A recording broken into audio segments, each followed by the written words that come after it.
good old energy drink soda. Mm. Mm-hmm. Well, it's like 160 milligrams of caffeine, and I'm like, I do not want that right now. Just just a little bit of caffeine, nothing too crazy. So I split it in half. Otherwise, I'm gonna be just going crazy. Oh, like we did at the combination AW and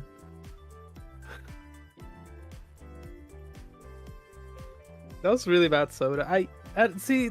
I think I'm pretty confident with my mixes. I would say I'm quite a potion master, I guess. Where I can kind of make it like decent mixes, but man, that one was really bad.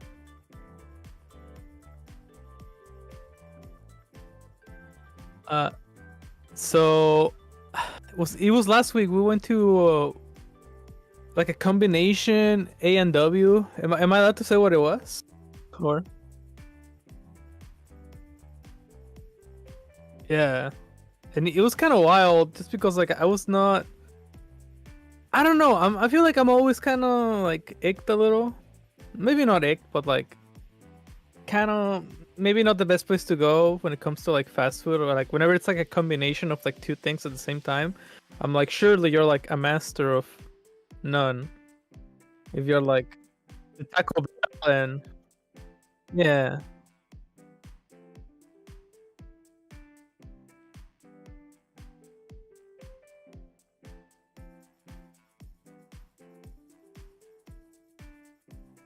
Oh, for sure, yeah. Cause I mean, I know. Remember when we went to the, was it like a Thai place when we went to that one town that one time, and it was like, we saw the.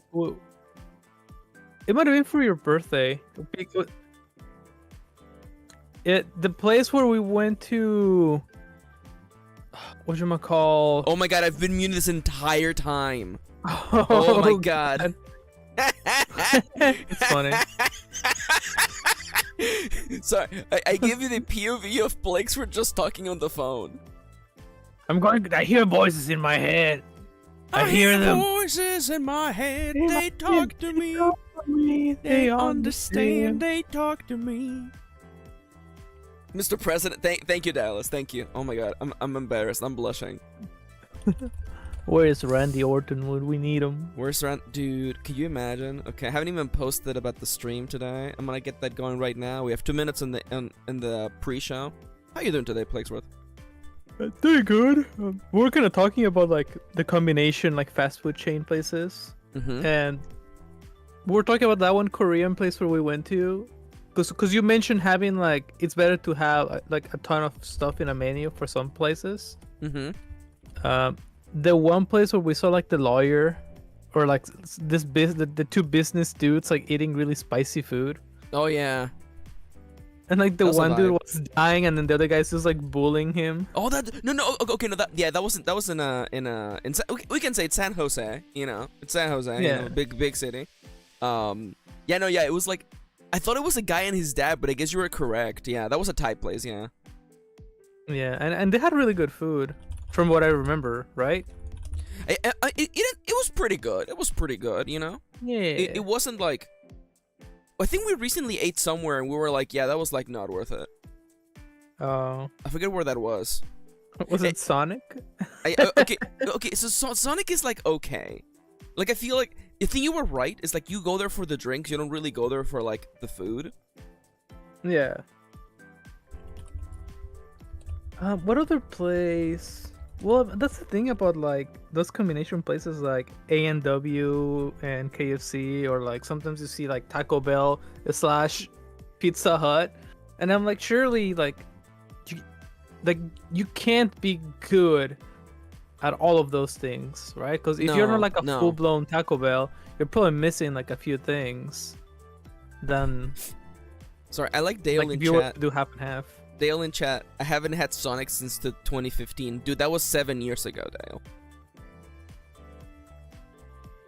I think so. I think Dallas mentioned that Yama owns both Taco Bell and Pizza Hut. I think so.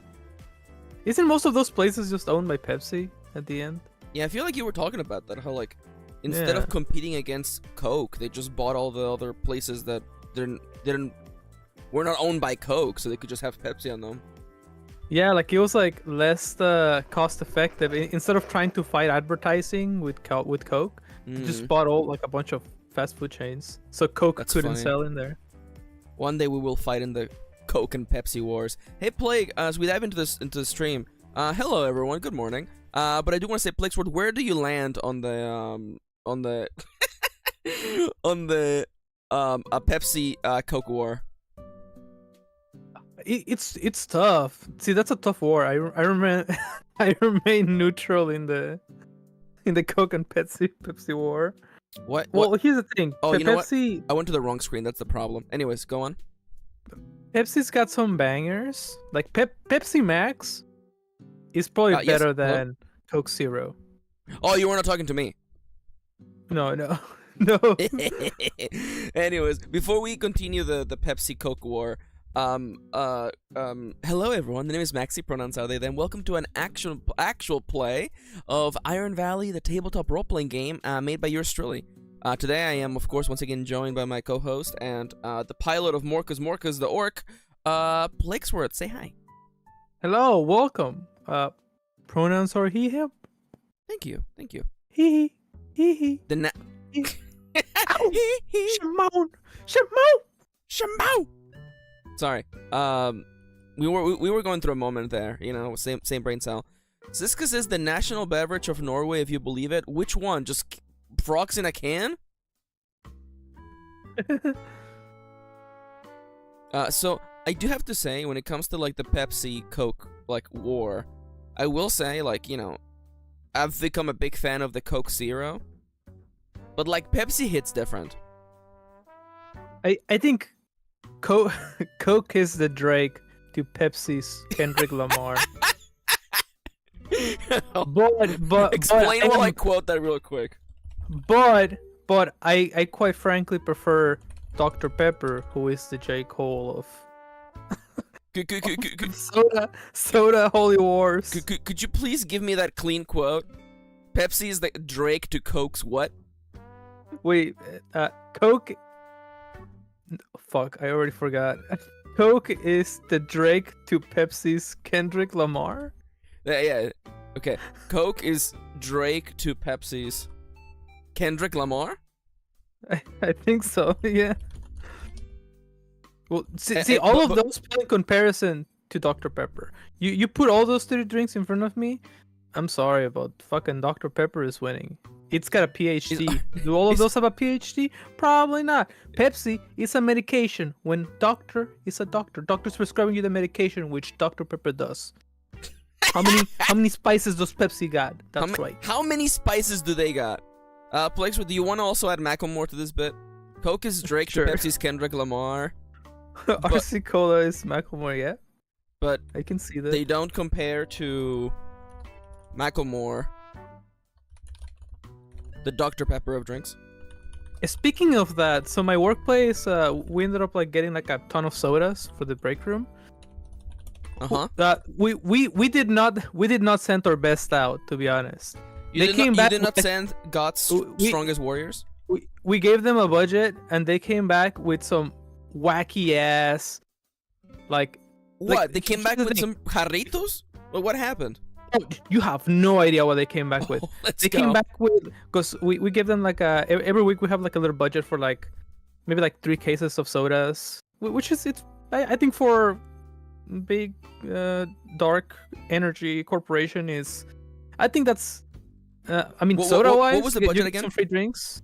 I would say maybe like $25 a week for a bunch of sodas, which is pretty fair, right? I mean, get, like it's better than nothing.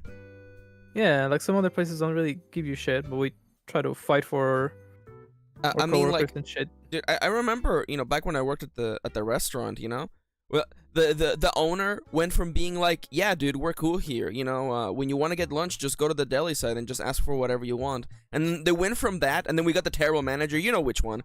Yeah. And then the manager was like, I have compiled a list of 4 sandwiches you can ask for, and like they were straight up like a PB&J, a sandwich that had like a slice of turkey in it, and like basil mayo, God. and the other 2 that nobody ever ordered. And I'm like, wow, you're losing a lot of faith here. See, that's the thing. I mean, take care of your coworkers, and your coworkers will take care of you. Yeah. You know, that's what I believe in. Now, but you were Like- talking about like how he- absolute power corrupts absolutely. In this case, absolute power being $25. Here's the thing that they brought. They brought, like, it was like lime Pepsi, like a case of lime Excuse me? Pepsi, a case of 7-Up, a case of cherry 7-Up, and then a case of the really cursed. I've tried it and it hurts my stomach. Red Squirt. Oh no, the blood red squirt. The blood letter corn, blood for the blood gods. Squirt. Worshippers of Corn edition. It's like we perfected Squirt, and then you're like, nah, fuck that shit. Let me get give me a red Squirt. But what if we double down on the idea that, yeah, it's called Ruby Red Squirt. I'm getting an image. Ruby Red Squirt, citrus and berry soda. It's like the most chaotic, like, picking of sodas. It really feels to me like someone was like, people already laugh at the name because it is named Squirt, and the logo for Squirt really just be looking like, you know, something's happening. And then they're like, okay, well, let's just make it bright red. The sacrificial, sacrificial Siska drink of the says, Aztecs. describe the taste to me. Plaguesworth?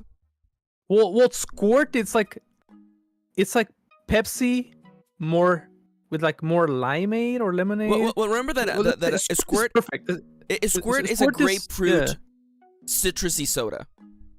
Yeah, but it's not like bitter or anything like that. No. It doesn't have the bitterness of grapefruit, but it has that really nice, like, wholesome, like, citrusiness to it. And it also, you know, it's a little bit tart. So, like, Yeah, you know, the reason why Mexico held on to Squirt as, like, one of its main signature sodas is because the sourness and the tartness of something like Squirt cuts really well into, you know, like, a meat and, like, fat-based dish, like, you know, like, so a carne asada. yeah, and it's a great mixer too for drinks. Like you put it with Absolutely, tequila, lime, and dude, like salt. arusa. Yeah. Arusa, by the way, is a Spanish drink composed of a lime soda with alcohol.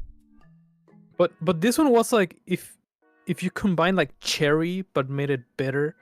Like I don't know if you ever tried like lingonberry or it's like a weird type of berry. Lingon almost. these like, nuts. Lingon these nuts. It's got ligma berry. Yes, ligma berry. Ligma berry. They put the Johnson gotta get a hold of this ligma. The what? Parker. I want pictures of this ligma. Peter, we need ligma. I don't know why it sounds like Vince McMahon all of a sudden. Peter, You were doing a little bit of Rick and Morty there. Morty, we gotta get the ligma, Morty. Oh no, Rick. Morty, ligma balls, Morty. Oh jeez. Oh jeez, Rick. Don't know. And we should really use. Oh crap! That bid was so bad. Plaguesworth dropped. Plaguesworth disappeared. Plaguesworth has been erased from reality. Eh? So hey everyone. Let me check my phone. Plaguesworth just vanished. That bid was so bad that the Cartoon Network, whoever the hell owns Rick and Morty, really were like, okay, we gotta end that. Wait, and I think Blake's back. Oh, Blake I'm got back. isekai'd. We're back. Welcome back. Oh no. What was the last thing I said? You were literally doing the Rick and Morty bit, and then you just vanished. Fucking Cartoon Network Dude. pulled me aside and they talked to me. I heard voices in my head. Yeah. Dude, they talk to you, they me. understand. They understand. Siska says, how did your hero's journey go? Also, By the way, Dallas, I saw your message earlier. That would be really cute, though. Instead of, like, solo RPG idea, instead of a cute witch in the forest, ooh woo, you're a food and beverage scientist for a multinational corporation. Hell yeah. What if you were like Simon Belmont, but instead of a whip, you had a fruit by the foot? You're just whipping around. You're whipping around one of those, like, rubber chickens that just make the awful sound when you squeeze them. Yeah. Fucking use your fruit by the foot, and he's like, oh shit! It turned around and it wrapped my Johnson. See, that's an old bit. Morty! That's an old Rick, bit. You always be getting things wrapped around your Johnson. Anyway, so welcome to Siska said this very well earlier. Siska said, I see we're bringing truly vile energy to this Thursday night as per usual. Yes, welcome to the actual play of Iron Valley. Fun fact, the game is already being played. And you're in it. Hell yeah. So we need to wrap up. We need to somehow... Is today's episode gonna be about Morcus inventing, like, fucking Fanta? No. Do you know how Fanta was invented? Okay, you know what? Fanta was a bad example, actually. We should probably shouldn't do Fanta. Yeah, let's Okay, not. maybe... But you know what we should do? We should go visit that village that we mentioned. That's right. Maybe there might be some sort of potion vendors or something. Yeah, And you we'll know what? invent, For next we'll time, yeah, invent fucking Mountain Dew or something. get some townies and go to Crook Brook and find out Cook Brook's famous donut, the mystery jelly hole. I have no Okay. recollection of writing this note, by the way. Morty, you don't want to know how they make those holes in the donuts. Oh, Rick. Oh, no, Rick. You do a way better Morty than me. Oh, jeez. Oh, jeez, jeez. Rick. There you go. That's much better. You do, in fact, in your inventory, you have a loaf of bread that is still in there, a broken kazoo, a cinder block cake, and a garden nomia. Hell yeah. Oh, also, a Crook Brook, everything is built at, like off-center. Everything is, like, 15 degrees, like, you know, tilted to one side. Okay. Big old tilt. I realized, by the way, you're a anonymous Wolverine, by the way. That's what Google Docs wants me to know. Anonymous Wolverine. Yeah, they give you a little animal. One time I was playing a game. I think it was the Pokemon game with Nomia and Chippy and Kitty, and like the animal it gave me was Chinchilla, and I'm like, dude, let's freaking go. Hell yeah. Shout out to chinchillas. Shoutouts to chinchillas. They don't get enough love. Or maybe they get too much love. And more love is deserved. All right, man. I love. By the way, yes, I did make some custom dice. That's why they have the Comic Sans font on them. Don't worry about it. All right, we need to get ourselves to like episode 2. Now, Plague, I have a question for you. Okay. So. Yes. I believe this is. No, it's this. Oh no, but I hate that it changes the font. Never mind. Don't do that. So previously on Morcus, the part-timer. It was the first day of spring. You arrived at an inn ran by Corey the Demon, who's they them. But someone else in town owns the inn. Jebediah McGubbin, the old gobble running the Piggle farm, is also the owner of the McGubbin chain of slightly faster than usual food chain. In the center of town, of New Old Town, by the way, is Inferno. That's the inn that you are staying at. You're actually staying in the cellar. Yeah, and the yearly Cinder Block Cinnamon Fest was happening at the inn, and it was packed. Nevea, the demon that works at the inn, their name is not Nevea, it's just a bit. Also, they suck at work, they never do anything. That's actually the person who wasn't there. Nevea wasn't there. I believe they are Corey's sibling. Yes, I think we said like twin or something like that, or twin. sibling. Ketchup the line cook, and there was like Big and Tall the chefs, the two-headed ogre. This is so fucking chaotic. Then we have Tino Goblino. Tino Goblino. I'm still waiting for him to show up. And of course, Tavern's Tavern was the local watering hole. It was run by Fungus Monoid. Fungus Monoid. Fungus Monoid. It was the little mushroom you stepped on. Jokin the Clown, whose style of comedy is just telling you about his terrible life and day today. And then, of course, Spinny the Rat is the hero of the land, renowned for his art. He's the world's most famous People come from far and wide to see his work. And then you had a conversation with Joken the Clown, who's just a human wearing clown makeup, but like really bad clown makeup. Like he just stands. He stands on the stage. He's just wearing like baggy pants and a baggy T-shirt, and he just like, you know, he's got some of that e-boy vibe going on, but like he just has like some clown makeup on, and that's it.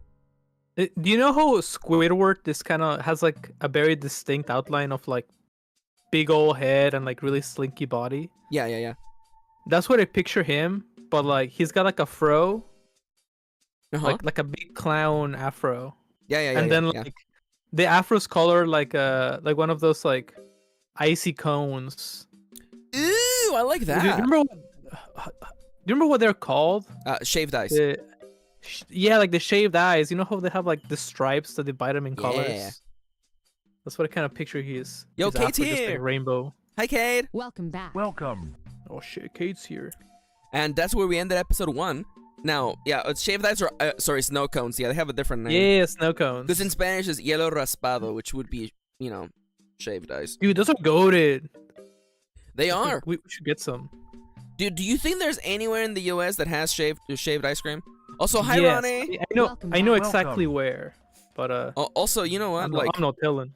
I mean, like, listen, like, I don't know. You know, maybe don't shave your eyes. You know, like, grow it out. Do what Yeah. you need to do. I just let it grow. It's Yeah, okay. just you know what? There's a Some bit people here. like There's a bit here. some but, people like to shave, some people don't. Oh, good. so I have a question, Plague. So, Yes. are we doing real time? In which case we're beginning today on spring 2, or do you want to have like real time past between last session and now? What would be more I feel fun for like you? that will get kind of confusing. I feel like if we decide that it's like 2 weeks after the first session, that might get kind of confusing. In a way. In a way, I mean, what do you feel? What do you feel? Because I feel like that gives us a little bit of room to like, because I think that happens a lot in campaigns for role-playing games like this, is that like people can have like, oh, this game lasted 3 years and it took place over the course of one night, and I'm like, that's a little silly. That's a little silly, and I feel like that gives us time for you to, you know, we can begin today's session just literally like summarizing what we think Morcus has been up to in the last, let's say, like a week. Okay. What do you think? Or would sure, you we rather can just... that might sound... we can do that, actually. It gives us like a leeway of like maybe creating a bit more of a narrative of the story in like a shorter span. Yeah, so that way we don't have to, you know... Because I believe there is a festival. Let me look up when the first festival is in spring. These are all... Where the hell did I put the festivals? Livestock. What if I don't... Oh, yeah. Spring holidays. There we go. The community garden day is on spring 6. So Okay. I don't know if you want to, like... You don't have to do this festival. It's literally like... It's a day where everybody goes to the nearest, like, community garden and they all work together to, like, fill it up with stuffs. We can of course twist that, because, you know, we did have the Cinderblock Fest happening on the 1st of the year. Yeah, that might have been the festival or something like that, I guess. Yeah, so we can skip that. Or we could, you know, because you really want to spend today's session, like, you know, going to Crookbrook, right? Yeah. Okay. It could be that was maybe like the after party of the... Oh yeah. You know, we could have it be that, like, the entire first week of the year is like, it's like a big old fest where every day is like a different like a pastry or some sort of like local delicacy that is like being celebrated. For sure, yeah. Yeah, and the next holiday is Blossom Day on the 12th. So, man, this I'm playing Animal Crossing music in the background. It really fits the vibe of just talking about the calendar. So we're going with summarizing the week. Yeah. And then you're saying like the event is like there's like a weekly event now for the spring or? So in Iron Valley, there are in fact holidays that are already built into the calendar. Okay. Because in regular Iron Valley, as you make moves, time will advance naturally. But we're doing more of like a free-form narrative kind of like a campaign here. And again, they're not enforced. Like they're there for players who would like a little bit of structure in their play. But you know, you and I, we don't need structure. We can just come up with dumb things like Tino Goblino. And Fiongus Minoid. Fiongus Mo-noid. That one's really bad. But it's fine. Whenever you feel like your world building is bad, just look at the naming of Final Fantasy XIV and be like, wow. At least I didn't just mash buttons on the keyboard until a name came out. That joke is really only for like Siska and Cade. And Kitty. Kitty, you know what? And Ronnie's watching too. Okay, never mind. Final Fantasy, tilde. Dude, you're not wrong. If they could put like stars and ampersands and parentheses, they would. Don't you dare bash Schmoddy Vishmoddy. There you go. Alright, so, let's do like, I'm gonna mark here like session 1. Session number 1. It was, spring 1. I'm gonna put that. And let's begin with a nice little like recap. So session number 2. Let's do a montage. Montage of spring 2 through, I don't know. What do you think? Like a week? Yeah. So the week is 5 days. So that would be let's say 2 through like 6. So Morcus. Oh my god, Kay, that's so funny. So Morcus, the entire week. Let's say that you went to the Tavern and you chatted with Joken and you literally watched like all of like the sets there. You even watched Spinny the Rat's like second encore, and you made it back to the cellar in Inferno where you're staying. How did you make that cellar like comfortable for you? Because like it's got barrels, it's got like some boxes of stuff. They got the Christmas decorations in there. Well, I would say probably like the day after the big event that we from like the first session, like the night off. We probably stayed up pretty late, maybe drank a little bit. And then probably Spinny the Rat went a little bit too long, so we ended up getting back home maybe like 4 a.m. Oh yeah, I imagine that for sure. So probably like the first day back was probably just like a snooze day, just passed out. They gave me like a little cardboard box, right? Like I broke it apart so I could make it into like a bed or something. You didn't ask for a rollout. You just you did like a dog or a cat. You just broke open a cardboard box and you did a little break dancing and just passed out. Yeah, what was the name of the devil guy? It's Corey. It's Corey and Nevea, but you haven't met Nevea yet because Nevea is just like freaking calling in sick last minute. Yeah, like fucking Corey just straight up just gave me like we weren't planning on bringing down a bed here. It's kind of late, but I got this box. You could lay down on this box, but you gotta break it down yourself. I gotta go. Yeah, I mean, like I'm pretty sure like. If it's 4 in the morning, because, the innkeeper usually stays at the inn. So I'm sure they probably have, like, a room, probably on the first floor, like, behind the staircase. They come out and they're in their PJs. They have a little nightcap. I'm picturing, like, a tank top and, like, really, really baggy, like, pants. Anytime somebody says, like, nightwear, I'm just thinking, like, big gown with the nightcap, and then they're holding, like, a little candle. Like one of those little metallic absolutely. candles. Yeah, but I just woke up. But because they're a demon, there's 2 holes in the nightcap, so their horns can poke through. Yeah. Yeah, and sometimes the problem with having horns is that like you go to put on your nightcap and you put on backwards, so like all like the fabric is on your face, and the pompon is like right on your nose. Mhm. So you have to like take it off. And you gotta like put it back around. Siska like, says you don't imagine a classic vampire fit. That's also fair. No, just a classic gown. I imagine like just vampires are just like Scrooge McDuck, you know.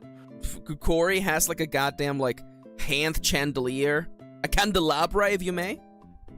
Could you imagine Dracula just with his little nightcap, just walking around, it's like, "Hey, go to sleep," and it's like fucking 1 p.m. Dude, what if Dracula went to bed in the nude? Do you ever think about that? I try not to. Dude, like. Again, you and I, we knew someone who slept in the nude, and I'm just like, why? See, well, we're bringing this back again. Okay, you know? here we go. I would say, like, here's the thing: if people that sleep just straight up butt naked, that's like a big red flag, in my opinion. At least wear socks or something. I'm gonna say something maybe a little bit controversial. Sleeping in the nude gives me really hard I'm an only child vibe, because I'm like, dude, if you're sharing a room with someone else, I feel like it's disrespectful to just like, you know, be fully naked under the sheets. Yes. Like, I mean, I don't know, it doesn't look comfortable. I like being cozy, but then again, I also sleep with like 15 blankets. I'm like a fucking croissant just wrapped up in this fucking bed. Okay, yeah, Ronnie, but do you sleep in the nude, okay? I'm always very cold. That also makes sense. Ronnie, as an only child, I'm offended. I'm sorry. Yeah, no, like... Yeah, me and Kate, we're burrito buddies. Like, legitimately, I'm not gonna lie, like, I like it when it's winter because I can super bundle up. Normally, I get really hot, so I... Like, right now, I'm sleeping just with a weighted blanket. You're buck naked with just a weighted blanket? No, I'm wearing a PJs. I got my shorts. I got my oversized t-shirt. Every time I wear that, you know, because okay, so I went to Oregon. By the way, in case you're waiting for the dice rolling and the game to begin, the game is already happening, buddy. You're playing with us right now. Anyways, this is what, if you literally sat at the table with us, this is what it would be like. Okay, there's an anecdote every like 25 minutes of progress. This is a conversation that maybe Morcus and like the fucking bless your heart, bless your huge like two-handed like orc heart for trying to weave this back into the narrative. By the way, God bless your heart. So I was in Oregon, and I keep forgetting that my sleep t-shirt is an oversized Funko Pop Five Nights at Freddy's t-shirt that I got like 10 years ago. It's soft, it's oversized, it's comfy, I like it. But every time, you know, I'm like, oh crap, I'm sleeping in a house with a bunch of other people who normally don't see me going to bed. And then like they're like, dude, I didn't know you like FNAF, and I'm like, I don't like FNAF. This is just a nice comfy shirt. How dare you imply that I like FNAF? See, I'm gonna send you a picture of how I go to sleep every night. See, this is... Let me see if I can load it up. Also, I'm gonna be honest with y'all. I snoozed a little bit this morning because we went to bed really late last night. And like, you know, usually I sleep on top of the covers with my weighted blanket on. And Kitty left for work, so I took the comforter from her side of the bed, and I just draped it over me on top of my weighted blanket. Absolutely delicious. The comfiest I've ever been in forever. Dude, I was a full-on burrito. It was great. Delightfully burrito. Delightfully burrito-ish. Yeah, send a picture in the mod chat. That's why I sleep every night. I'm gonna open it in the browser. Here's a real picture of what Plaguesworth looks like going to bed. Kate asks, are weighted blankets very warm? The one I have is not very warm. It's pretty breathable. Yeah, people are loving this bit. Oh, I just realized it's photoshopped. Oh. that head and that body are not matched. That's why I go to sleep every night. Yeah, it's not a joke. I sleep with like a hoodie and a flannel, and then like 3 blankets, and then I still put like a a beanie on. Oh my god. I'm like the child of fire or something. Like Well, you are a fire. You are a fire sign. born by the flame. I'm a triple fire sign. Blake's like, I'm 3 fire emojis put together. I'm triple fire, Jerry. Gotta stay warm, Jerry. Passed out. So Corey gave him a box to sleep on. Unfortunately, they stayed up even more because they chatted about sleeping sleeping in the nude, which neither of them do. Yeah, by the way, yeah, Plagues Sagittarius, by the way. Yeah. Sagittarius boy. All right, so that's what happened. That happened. Yeah, that's what like the second day, just like hungover, just like they probably gave me like a little tomato pumpkin drink. I was or actually something. thinking Clamato. They gave me clamato. Okay, I'm sorry. You're correct, Plaguesworth. Also, Ronnie says, dude, I love this. Also, imagine if something happens during the night while you're butt-ass naked. Yeah, what if they just attack you while you're butt-ass naked? Ever thought about that? Dude, you know what? The only thing I can think of, do you remember The Hangover? Yeah. Where Dr. Chang jumps out of the trunk and he's butt naked? Yeah. There is something incredibly, like, threatening about a naked man just running around. It has an aura of power. Wait, what if we tie this to like the next morning we found out that there's a naked shadowy creature attacking people? It's some sort of you don't mean attacking, just like just running around the street naked, I assume. You don't mean like literally like it's like a random encounter begins and it's just like a human with no clothes on. No, that's not what I'm saying. It's like implied. It's like, you know how there's like night terrors and like shadowy creatures like people see and stuff like that according to them. Yeah, but some people do. I don't know if they're real or not. I haven't talked to them. I love the idea that in this world, like a sleep paralysis demon might just be like a guy. It's like Corey's like second cousin twice removed. It's like, yeah, sleep paralysis demon. Talk about working the graveyard shift. But the thing is, if they're saying there's a naked shadowy figure, like a shadow terror, it's implied that shadowy terrors wear clothing. Dude, Mork is getting no fucking sleep here. They're walking around with like jerseys and hats, but this is a naked shadowy creature. I like the idea, by the way, that's canon now. Welcome to making that canon. I like the idea of like ketchup and Big and Tall just like making you soup. They put some like basil. Yeah. You know, and like, you know, not like a grilled cheese sandwich. They just hand you like a whole like baguette. It's like a spicy drink. It's like the one that fucking. Oh, like the Starbucks drink. Brown. Yeah, like the Starbucks drink or the one like Dr. Brown eats in Back to the Future 3. Oh. For a hot second, I'm like, huh? What? No, it's not Dr. Brown. It's oh no, it is Dr. Brown. Yeah, because it's Christopher Lloyd. I don't know why I thought his name was Christopher Brown. Whatever, it's fine. Don't worry about it. Dr. Christopher Lloyd. Dr. Christopher Lloyd.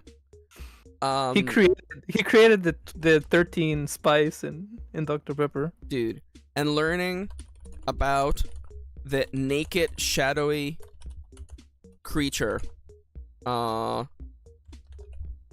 attacking people at night. I love the idea. We're gonna find out, what does a shadowy naked creature look like?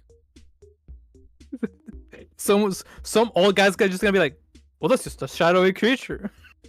It's like a regular shadowy creature, and then a naked shadowy creature. It's just a naked shadowy creature. It was obscene. It was fully undressed. And then like, Ketchup and Big and Tall are like, yeah, that's nice. Can you get out of my kitchen? Open and stand behind the yellow line, buddy. This creature didn't even have no shoes on. Could you believe that? You're telling me this creature had no shoes on, walking around outside on the cobblestone streets of New Old Town? Unbelievable. This creature didn't even tip me. So this is probably like all of the like local people like arguing of like I saw it, and then creating like their own rumors about it. The rumor mill. Suddenly, how tall was the shadowy naked creature? It could have been 5 foot tall. Now it's like at least 7.5.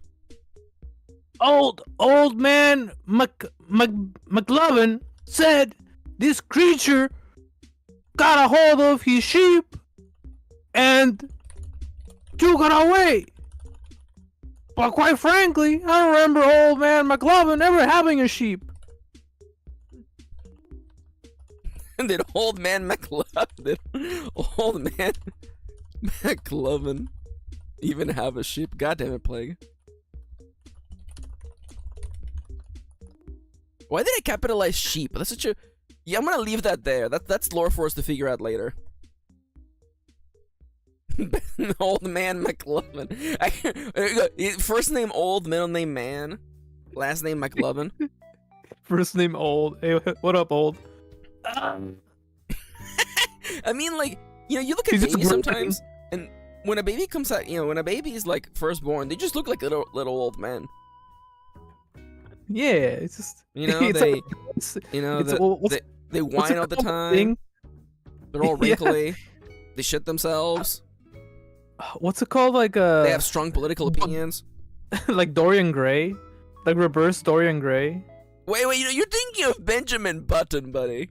Wait, who's Dorian Gray? The picture of Dorian Gray by Oscar Wilde is a wonderful novel. It's so anime. I freaking love it.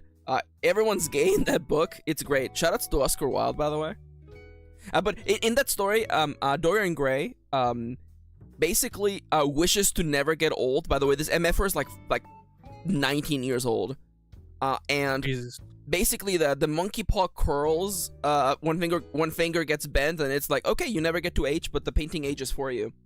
And the book actually does a good job of like, okay, it's a nice fantasy to hope that you never age, but what happens when like literally everyone around you is still here? It's like, dude, the guy who had a crush on you, and yes, these men are gay. That guy is like in his 40s now, and you still look 19. What the hell do you actually do? Yeah, at that point, you just become like an ultramarine or something.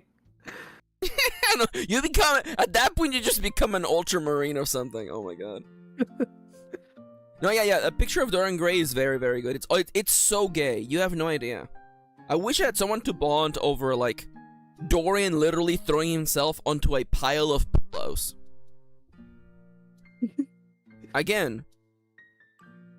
I'm not kidding. Dude, Oscar was pretty wild for that one. Yeah. He also did the one about being earnest or whatever, I forget. He had a bunch of stuff. Shoutouts to Oscar Wilde. So you learn about, old man McLovin. Now Mork, you are by name a part-timer. You were pretty hungover even in day 3, I think.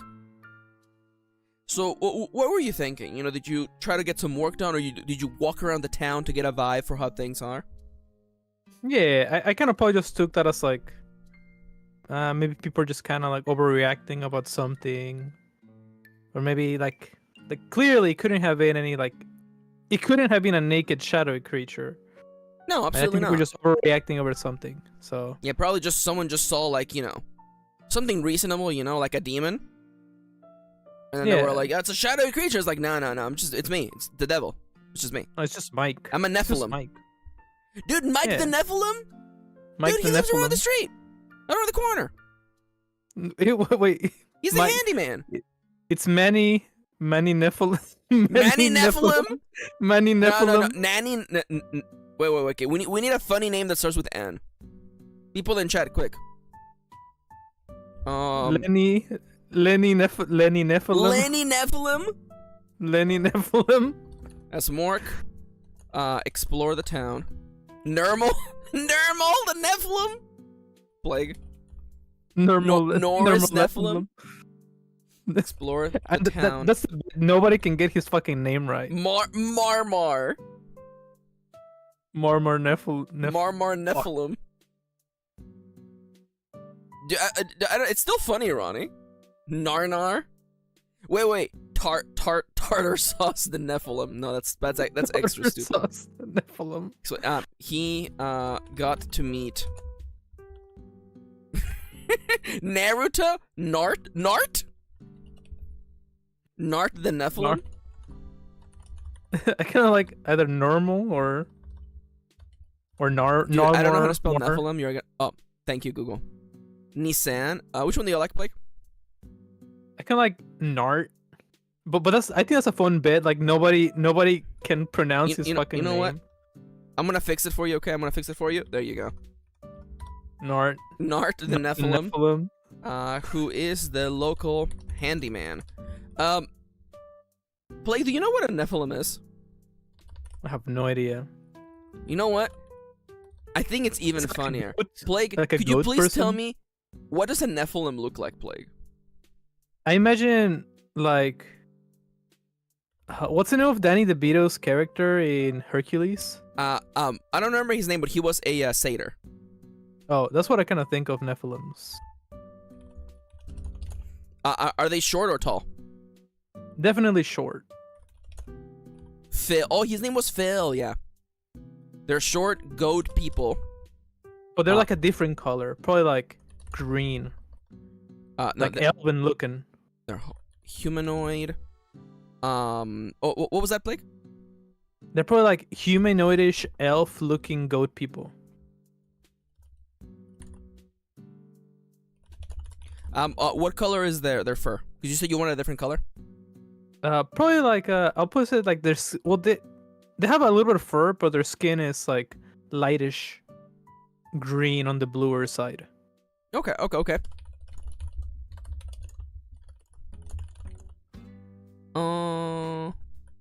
Bluish green side. I like that. Do they have horns, Blake? Probably shaved off, I guess. You think that Nart has shaved off, or has like Hellboy style broken horns? I think it varies from Nephilim to Nephilim. They do have horns. Some of them shave it off. Hey, you know what they say about big horns, huh? That's right. You can't sleep. You can't turn around in bed because you end up stabbing your pillow. They can't sleep. That's why they stay up. They stay up at night. Okay, so does Nart have? Okay, so no. First, now. That, by the way, nobody ever talk about what Nephilims actually look like. This is what Nephilims look like in this world. That's it. It's locked in. So what does Nart look like? You know, we know what a Nephilim looks like, but what does Nart look like as a Nephilim? I would say he's pretty short. Probably say maybe like 4'9". He's got like blonde hair with like the greenish skin. Okay. Like imagine if Link was like a little goat. Oh, okay. A little Twinkie. Yeah. You said blue hair? Yeah. No, blonde hair. Blonde hair.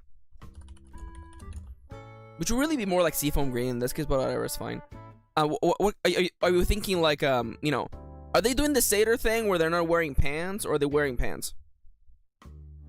They have a belt, but they're not wearing pants. No pants for life. They have a belt. They have a belt. What is the general demeanor of Nart? Are they like cool, like lazy, like active? Are they like mean, tough? I think. Well, I would say they're pretty active. They're shorter, so they're pretty active. I think Cisco was mentioning what the belt's for. They probably keep like trinkets. in like the little satchels, because their belt has like little pockets and stuff like that, like little. Okay. It's like a utility belt almost. Yeah. Like almost like a harness. Yeah, some of them take out berries every once in a while or something. Dude, do They're you like get snacks in there? Yeah, they got snacks. Dude, they reach in there. They're just pull out a handful of cashews. You just take out like a fiber one. A little pulls little out fiber a Monster bar. energy drink. Takes out a Taki's Fuego. Dude, imagine the utility belt, but instead of having like grenades, Batman style, it's just Monster energy drinks. By the way, fun fact, that's actually Zeku has that. Zeku has the utility belt with Monster energy drinks on them. It's true. They whip out the Four Loco. Oh, the Four Loco. Yeah, that special brand of the charged lemonade. More like charged for murder lemonade. Am I right? Try okay. that. That was bad. Okay, all right.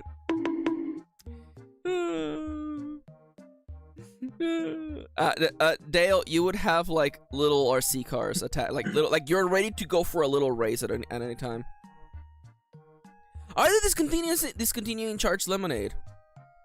Oh, that sucks. I mean, they got all that free advertising, so I guess they can't be that butthurt. They're 4'9", a little Twinkie, blonde hair, no pants for life. Okay, so you run into Nart. And are you telling me that you?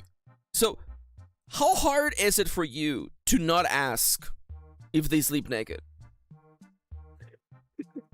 Shall we roll for it? Okay. So here's the test. Okay. Are you trying to resist asking him if he sleeps naked? Not naked, but if he wears socks. Or like, oh, you okay? You're asking like, him if he wears socks on his hoofs. Yeah. I think this might count as you being nosy. I think we can all agree to this. Yeah. I would imagine some of them kind of wear like protective gear for their hooves. Mm-hmm. So what would I roll? So roll 1d6 and add 4. And add. So just 1d6? Yeah, you just 1d6 and then we just add 4 to the result. You roll a 10. Alright, now let's roll the challenge dice to see how things go for you. How many of these do you beat? You beat both. So fun fact, there was a 1 in 100 chance of you failing this roll. Like badly. And a 10% chance of you like getting a weak hit. With a strong hit, let's go back to the move, try your best. So, on a strong hit, you're successful. If this brings you closer to fulfilling a promise, marks to tick on it. To ticks, you're not really doing promises at the moment. Also, by the way, I lied. It was +3. You still beat it because the result was like a 7 and a 3. You're still fine. Alright, Plaguesworth, you succeed in asking the question. Narf is not taken aback by your question of whether he wears socks or not.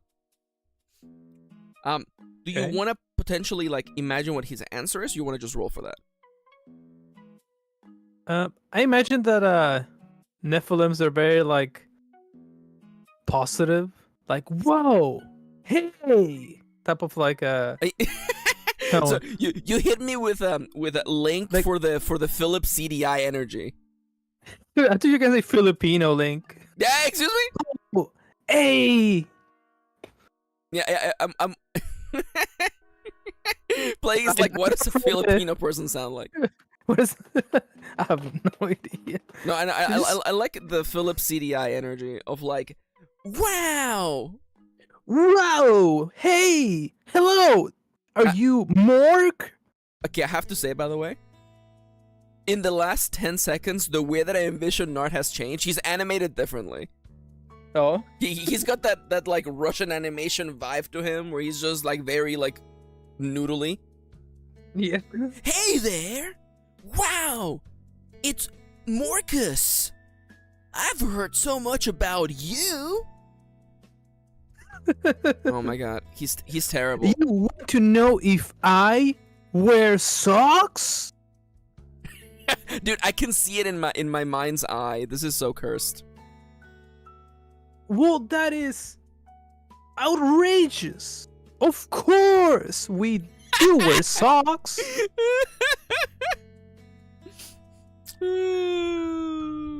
Mork succeeds in learning that Nart and his kin do in fact wear socks to bed. And they also put socks on their horns. Also on their horns. I mean, like, that actually kind of makes sense. Yeah. Keep the horns warm.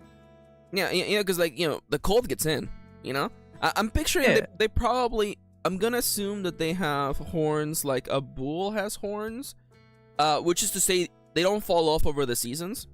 So they're, like, mostly, like, hollow inside. Yeah. So if it gets cold, it's like if you wear, like, a piercing and it gets really cold. Yeah. You feel that cold in that area. Yeah. For sure. As opposed to something like a buck, who, like, those guys, they just shed their horns like once a year, and those horns are just bone, entirely bone. Mm-hmm. So I imagine that like the cold gets in through the horns. This makes sense. This makes legitimate sense. So I guess what, Nart has joined the party. Now what do you think impressed Nart the most, Plague? Like, what impressed him the most? Yeah, or? about Mork. Like Mork and Nart meet, and Nart's like, dude, I'd want to hang out with you and explore the world and see it through your eyes.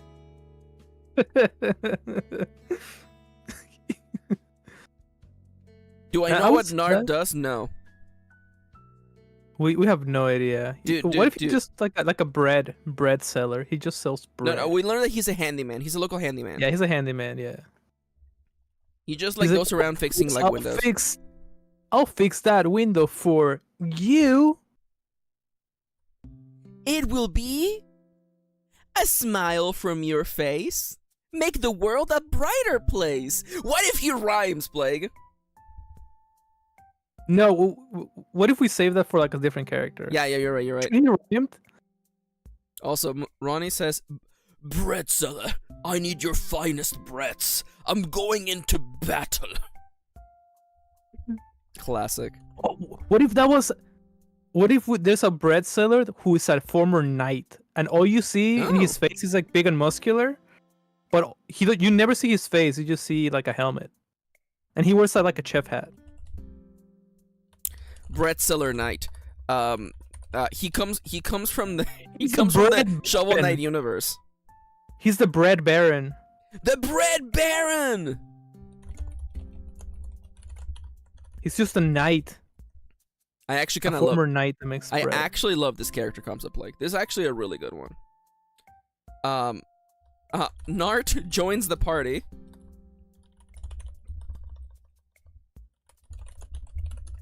Yeah, but what do you think? You think Nart was like, wow, you are so big and strong?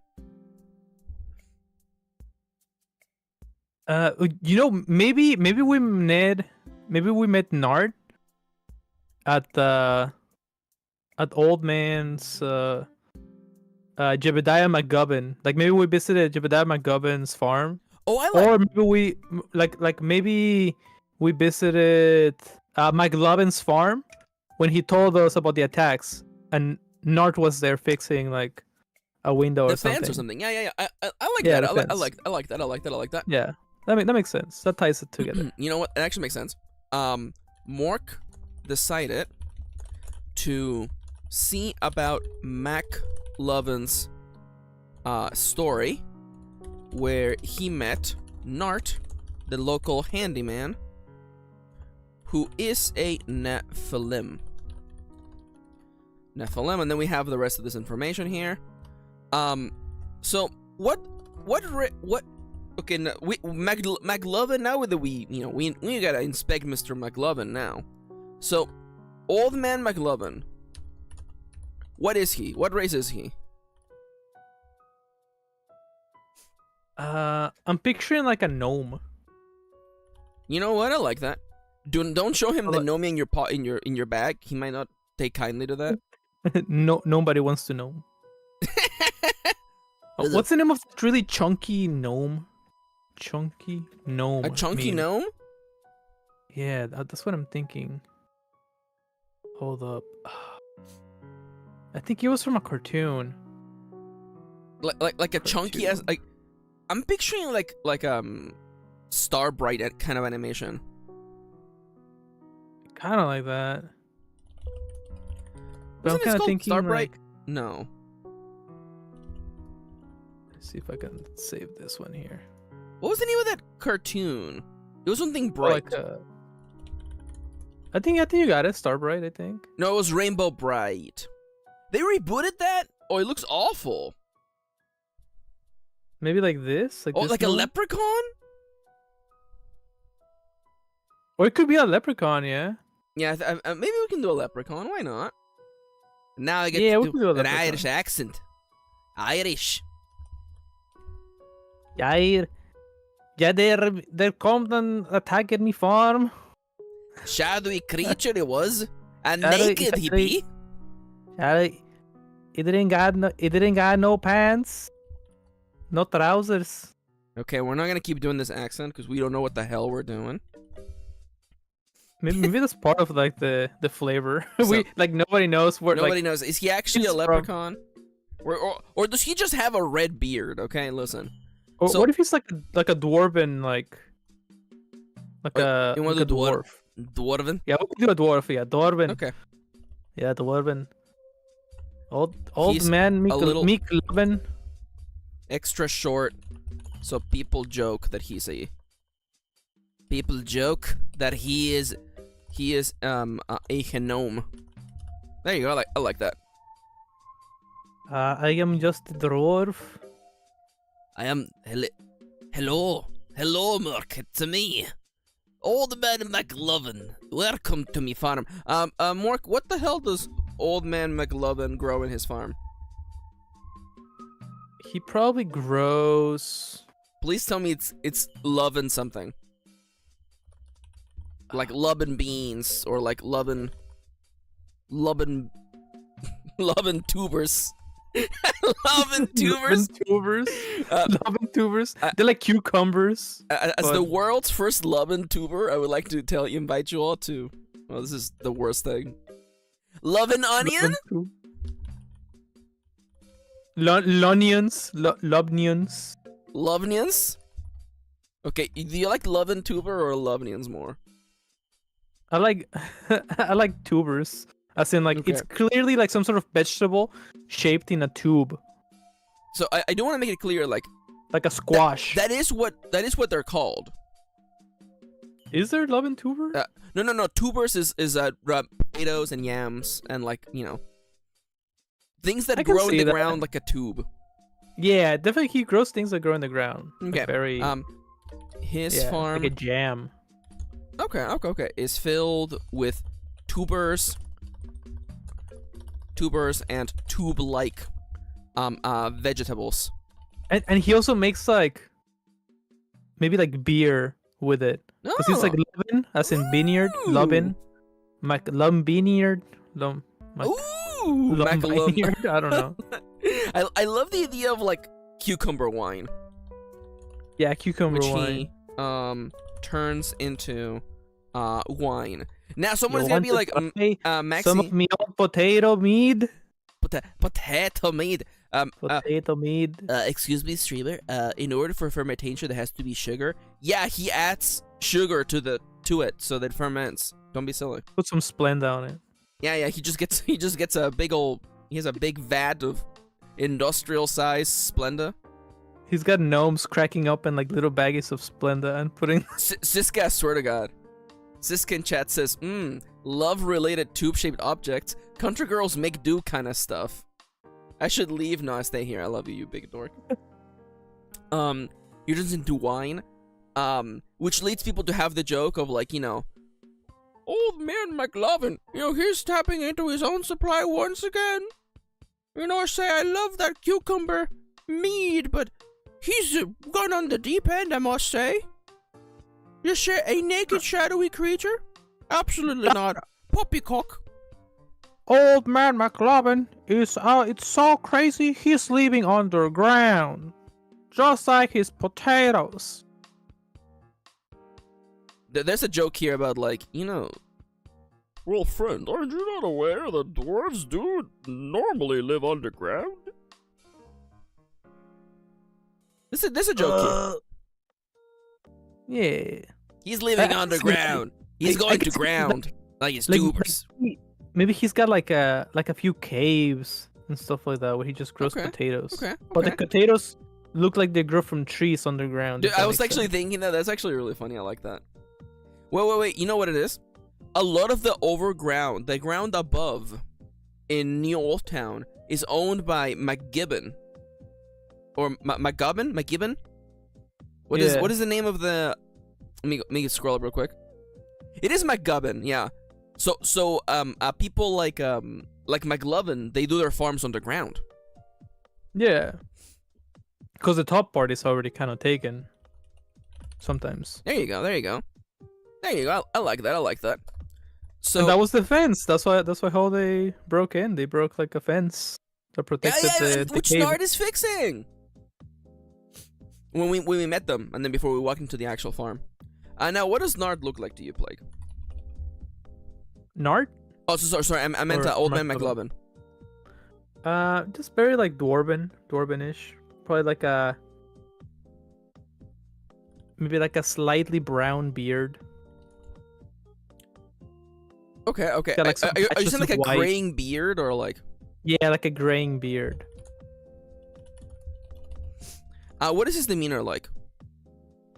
He's very calm, definitely, but very slow pace. Like, yeah.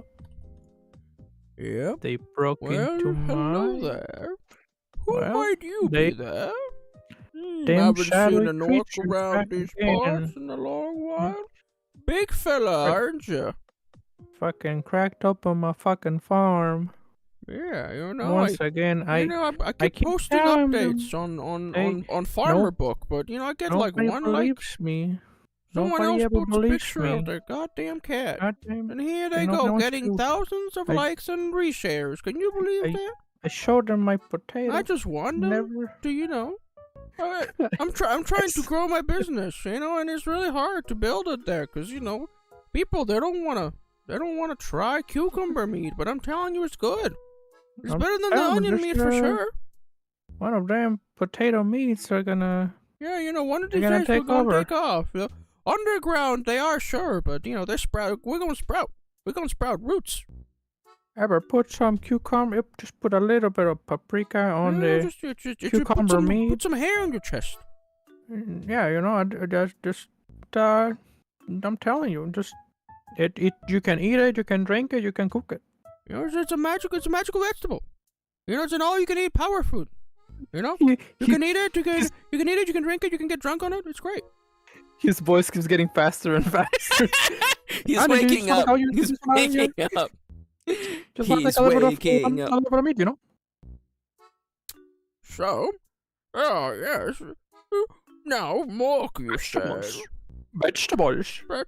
Mork, can I interest you in a freshly picked turnip? I just picked this turnip, Mark. Picked it off the ceiling. I picked it. Take it. It's very fresh, He's very the refreshing. most NPC person ever. Vegetables. How can I help you? You know, it would be Now? great if someone could take care of that rat infestation in the sewers. Here, I'll mark it on your map. Here, I'll mark it on your map. I died. I'm dead. I'm gone. All right, so People think he's crazy, but he's literally just an NPC. he's just, Hey, you heard about McLovin? I think he might be an NPC. No way he's an NPC. I was talking with him the other day. We had a lovely conversation. He told me all about these vegetables. I was looking into his eyes and, quite frankly, there's nothing there. All right, so you chat with McLovin. Well, what is that he's saying? Like, there's something off with this guy. You think there's something off with him? Yeah, something off with him. You know what, actually? I would like for you to please roll me a d6. This is gonna be a wits check. I want to see if you're able to discern something going on with him. Unless I want to give you a choice, okay? Oops. Okay, that one doesn't count. I'm gonna give you a choice, Plaguesworth, okay? Are you inspecting him as a person with empathy and compassion, seeing if there's something wrong with him and his personality? Are you checking if there's something wrong with him, like, mechanically, like he's like a walking robot? Or are you checking for magic? Like I want to see. Well, I don't know if there's magic involved yet, I would say, but I'm like, people say there's something off with him. Okay. And somebody mentioned that something clearly broke through his barn. Okay. So I'm trying to see like how he's feeling about it. But I also want to see if maybe there's something off with him, being. Would you say there's more of like an analytical kind of approach? Yeah, I would say. Instead of like you're not sitting him down and like sitting him on a couch and asking him like like if maybe he's holding on to some trauma from his childhood. You're just like looking at him and his patterns. Yeah, I'm doing the whole LA Noir thing where it's okay, like... perfect. In that case, that is wits, yeah, for sure. So it's a d6 plus 2. All right, let's do this. Vegetables. Okay, so you rolled a 6. Now let's see. How do you do? You're rolling really good. You have not failed a single roll, Plaguesworth. Let's fucking go. So you are able to see through Old Man McLovin, and you realize there is in fact something wrong going on with him. Let me do a quick oracle check to see how bad is it. It's actually really subtle. The average person would not have spotted this. But the average person in this town is fucking dumb. Meanwhile, this fucking Old Man McLovin's like, "Greetings, ally. How can I help you?" Vegetables. Hello there, player character. Vegetables. Let me put it on your map. You don't have a map, by the way. See you soon. Ready to work. Work. This land needs a bit of maintenance. See you soon. I'm gonna think of another one. Alright, so you do in fact notice maybe a little too calm. McLovin is acting too much like an NPC. Thank you, Kitty. Job's done. Job's done. Acting like an NPC. How can I help you? He is not being himself. He is not being himself at all. Again, he has that stiffness to him. You don't know what caused this, but he definitely has this stiffness to him. Now, are we're taking this as a quest now, aren't we? Yeah. Okay. I mean, totally has nothing to do with a shadowy creature breaking into the underground vineyards of. Yeah, wouldn't that be crazy, huh? Wouldn't that be crazy? Well, hopefully nothing got fucked up in any of those brews. Okay, so, dude. So now, I love that you mentioned LA Noir. We're just going full on LA Noir now, huh? Hell yeah. So I'm gonna ask you now, Plaguesworth. So I know you probably want to start investigating. Do you want to gather up some allies to, provide aid, or are you gonna just... You have Nart with you, so you have someone, who can give you pointers. Mm-hmm. I don't know if you want to, because you have, Jokin, there's Ketchup. I'm giving you a chance to, recruit characters a la Reddit stories. Yeah. If you want to go grab any of them, I will let you do that. Otherwise, you can just start investigating. But would you say that this is we talk to him and maybe that's the end of day 3? And maybe we go recruit somebody... Oh, I like that. And come back? Oh, I like that. Mork is sure that there is something off here. And he intends to investigate. Gate. But first... Investigate. Dinner. And also, getting some friends to help. Perfect. I like this. I like this. I like this. We might still be able to get to Crook Brook, actually. We might be able to turn it into that direction. Now, completely unrelated, Plex, I have a question. Mork, what did you have for dinner? Did you go to Tavern or did you go to Inferno? Or somewhere else new? I would say I went to maybe Tavern's Tavern, and then we ate some freaking what's like a good weird dish? It's like a good weird dish, like we're talking like a potato soup maybe? No, you want weird, huh? You want weird, huh? Yeah, it's something weird. Maybe like a mushroom steak. A mushroom? Okay, it can't be a mushroom because burger. A mushroom burger. You know, it can't be a mushroom. It can't be. Dude, Mo runs this restaurant. He's a little mushroom guy. Think of how it breaks his heart to watch you bite into the cap of that mushroom. He's like, oh, there goes Steven. Shut up, kitty. All right, you know what? Weird dishes. Let's go. Like, what would they serve? It's a tavern. So it's fried chicken. It's definitely like, you know, what about like fried like basilisk feet?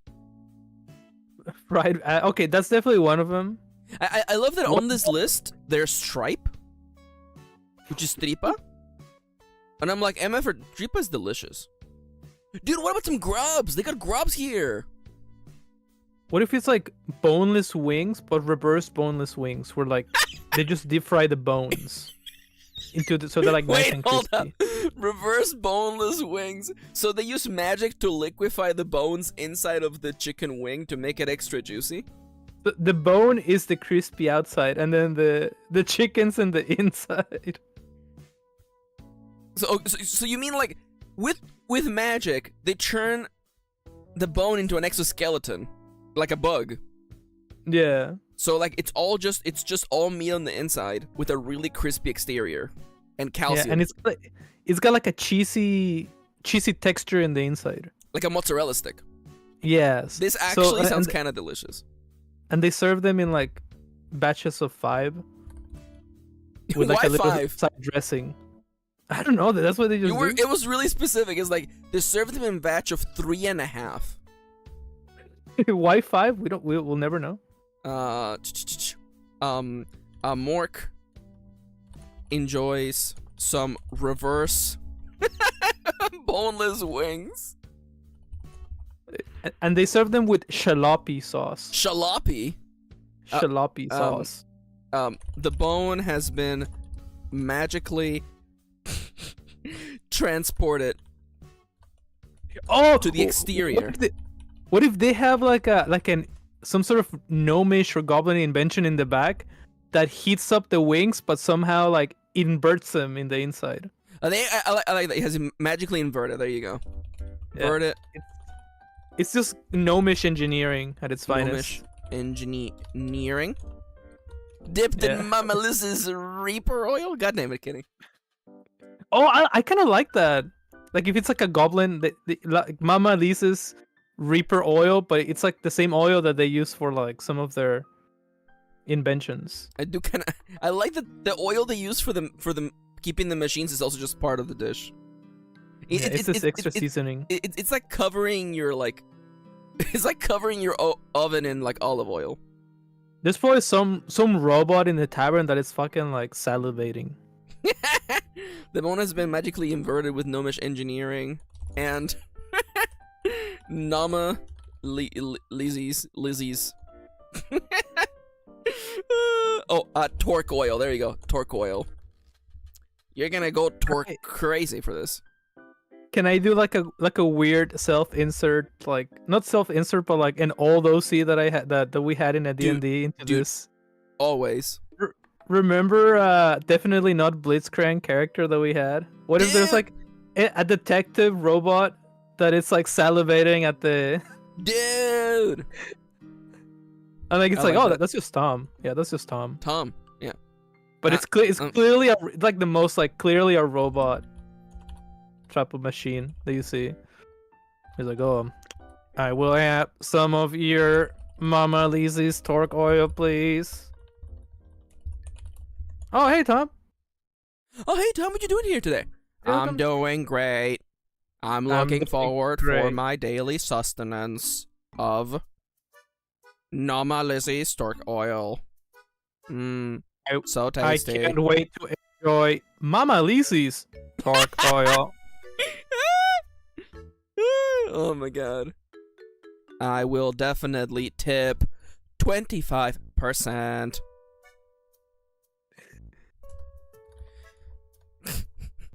Now, initiating investigation mode. Have you come across any?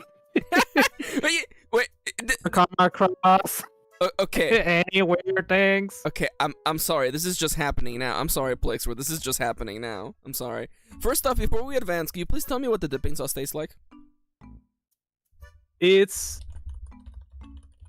literally just Buffalo Wild Wings. Dude! Just Buffalo Wild Wing sauce. You're telling me like it's not that it's the recipe. It's just Buffalo Wings wild sauce. It tastes like it has the Buffalo branding Wings on it. wild sauce. No, it tastes like Buffalo Wild Wing sauce, but it's like pitch brown, almost like black. Ooh. They call them tard. That's why. Tard and feather. That's what we like to call this dish here. Nama Lizzie's tard and feather meal.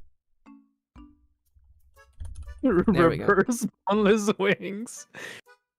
We're gonna look back like a few weeks from now and read that and just fucking like lose it. The hell were we? Reverse the boneless wings. we keep the bone in. This is incredible. You don't want to get rid of the bone. You want to keep the bone in. Tarred and feathered. Meal. What do you mean a week from now? We're laughing right now. Dude, making you laugh is all that matters. Alright, so, as Mork is enjoying... Plague, Mork, are you sharing your reverse boneless wings with Nart, or is Nart ordering something else differently? I would imagine Nart looked at him and he said, "Wow, I'm not eating that. That looks gross. I will not be eating this." Wow, But he said wow, Mork, are you eating motor oil? Oh, what if he's like, "Wow, Mork, are you eating the famous Mama Lizzie's torque oil dipped wings? I've heard those are great. What a fantastic meal that they serve in this side of town." Is Nart okay? Do you At think this point, Nart we is don't okay? know. What if Nart is? This is just the way Nart is. What if that's just him? Yeah. When we find the source of the problem, you know, we're gonna be like, "What about Nart?" It's like Nart's just Nart, man. That's just what he does. Imagine like a flash forward into the future. We're defeating like a giant like omnibus creature, and we're like, "I'm glad we turned Nart back into its old former self." Well, guys, I feel like me again. Wow, Like, guys! he was always like For that. a hot moment there, I was afraid I would stop being myself. It is truly friendship that brought us together. Here. Mork is enjoying his meal with Nart when he is approached by the local PI. Yeah, I guess private investigator. Yeah. Just Tom. Wait, Blake, what does Tom stand for? Technical Omnitron? operator. Operator. Omnitron? No, technical operational machinery. These words don't mean anything, Plague. What's Omnitron mean? I know there's Omnitron in WoW, but Dude, I don't know what it means either, but it sounds cool. technical Omnitron Machine. Mike. Mike. You know what? There you go. Mick. Mech? Dude, is he being Mechanized. piloted by someone? Wouldn't that be crazy? Mechanized machinery. Yes. Tommy. Maybe his name is just Tom. Maybe he's just Tom. You know what? They all Yeah, have maybe to we be. don't know why. Yeah, Hmm? maybe we don't know why. We don't know why it's just Tom. So now, Plague, can you please give me a quick description of what Tom looks like?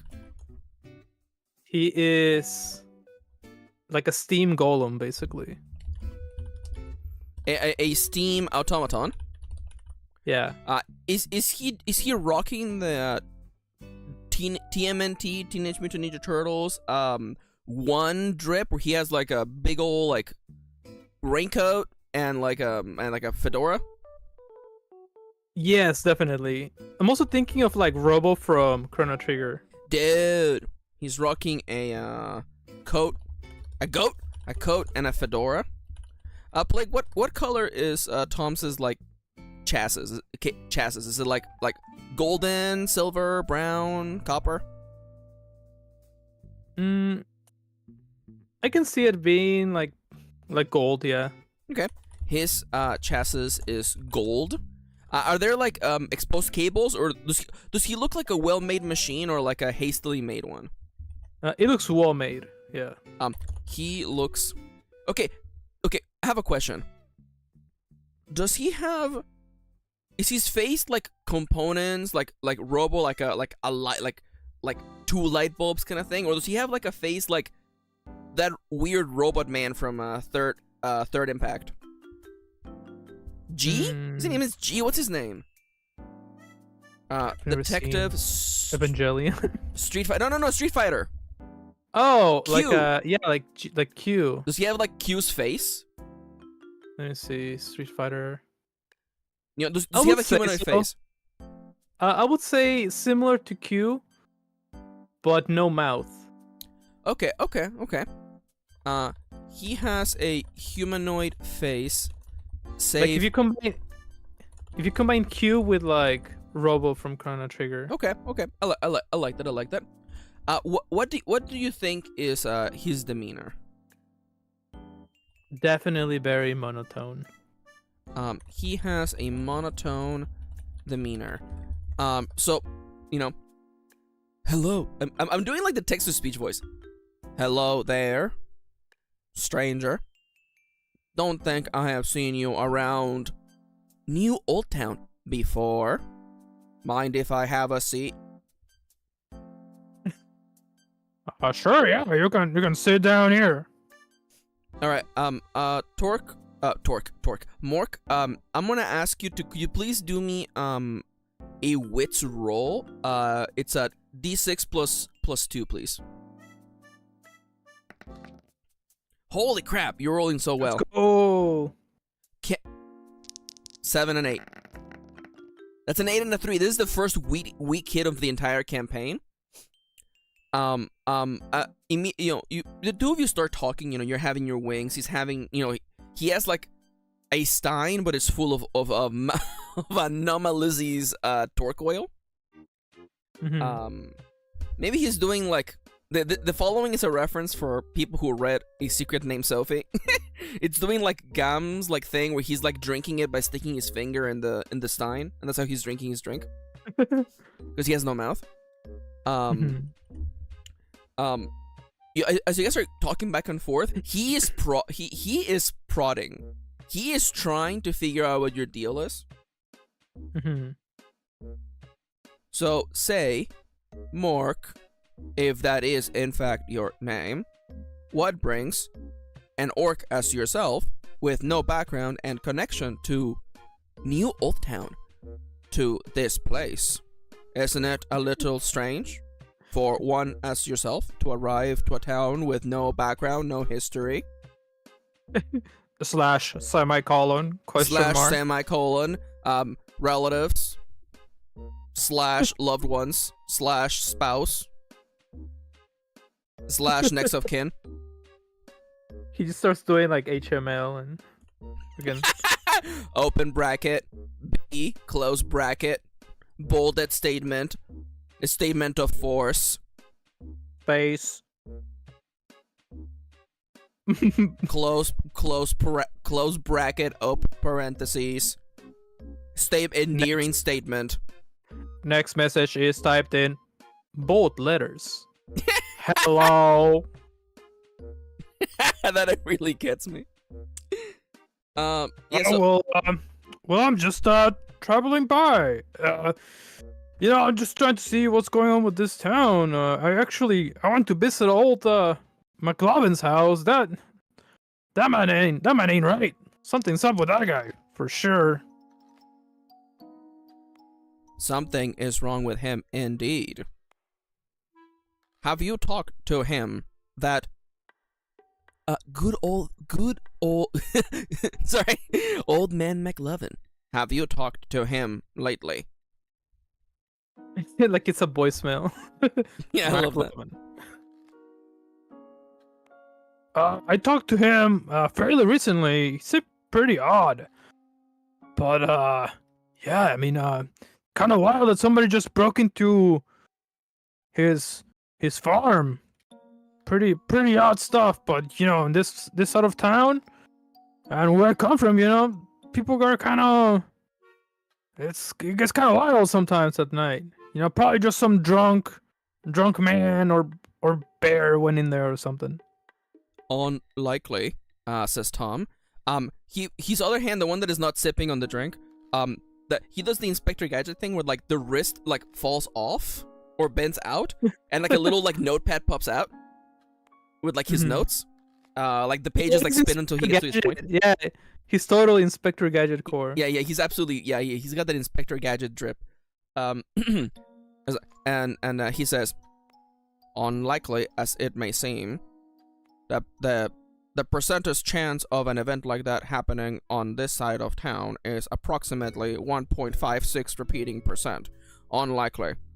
I believe it most likely that the recent change of personality with Mr. McLovin is related to this encounter, which I do not think to be a mere drunkard. Wouldn't it be cool if he's like, this statement will be on record, and then his eyes from blue goes just to red, like he's recording you. That.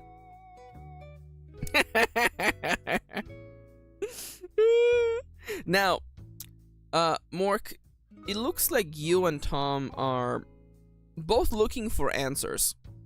And I will make it a point that Tom goes out of his way to say, now, before I continue this, he tells you it will be on the record. And he's like, before I continue, concerned citizen, I want you to know that I am doing this pro bono.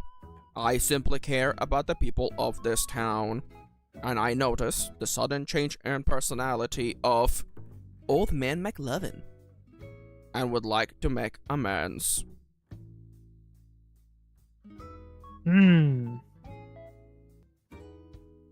Have you talked to anybody else, or am I the first person you've talked to?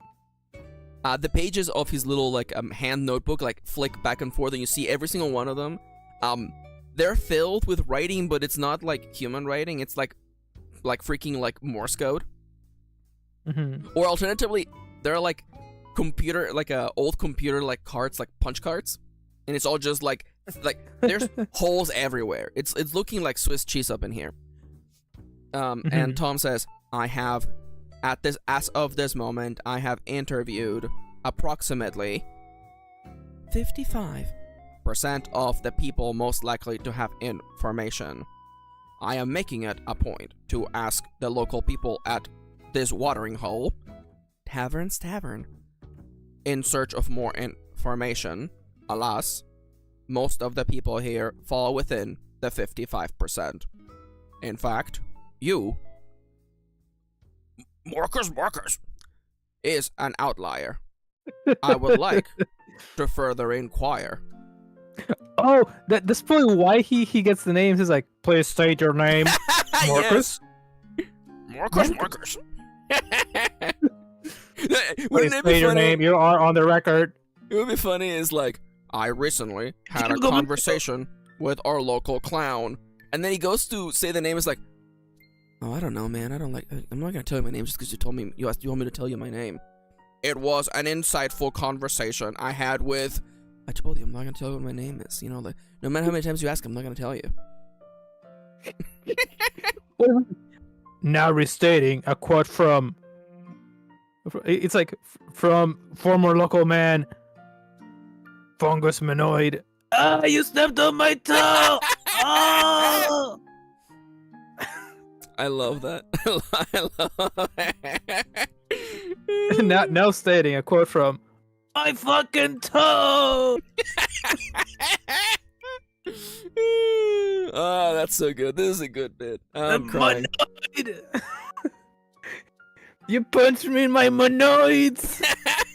Not in the monoids. Oh, he's gonna feel that in the at night, cause he's a nocturnal little guy. Do mushrooms even sleep? Could somebody Google that and make sure could ask for me? Is like, do mushrooms even sleep? Mushrooms are weird little guys, by the way. I think he probably just stands still and he just gets rest. Dude, could you imagine just standing still? It's like, all right, time to go to bed. Mr. Monoid takes off all his clothes and just stands in a corner of the room like it's the Ring or something.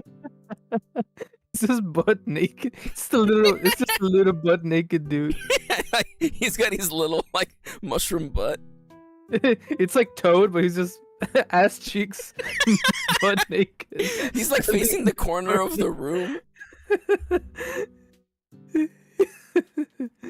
By the way, for anybody who also wants a different point of view, I keep picturing the mushroom guys from Dungeon Meshi, by the way. Dungeon Meshi. Dude, you should watch that Plague. It's really good. Let me see what they look like. Oh, yeah, yeah. Oh, yeah. microbymagic.ucc.ie. Okay, Siska's giving us information. Do fungi need to sleep? Fungi can't move around, so they make spores that are like seeds. The spores fly away on the breeze or in water, on animals or clothing, and find new places to grow that has everything they need. If they can't find one, they just hibernate.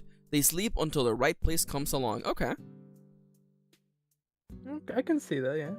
That's fun. That's fun. Again, I just love the idea of the mushroom just standing in a corner. Like, you can picture it like a horror show, you know? Like, Morcos walks in and is like, hello?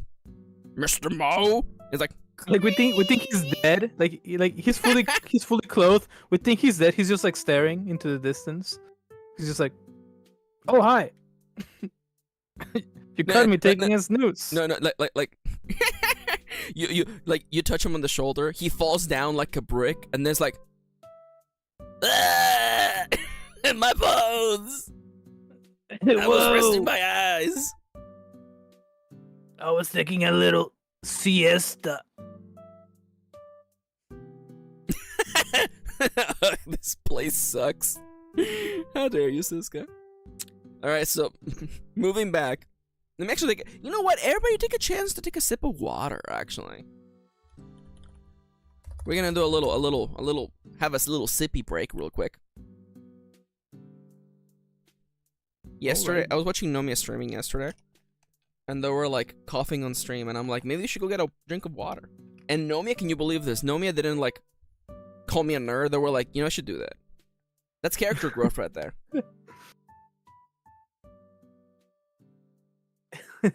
They turn into like one of those people that serve you at the diner.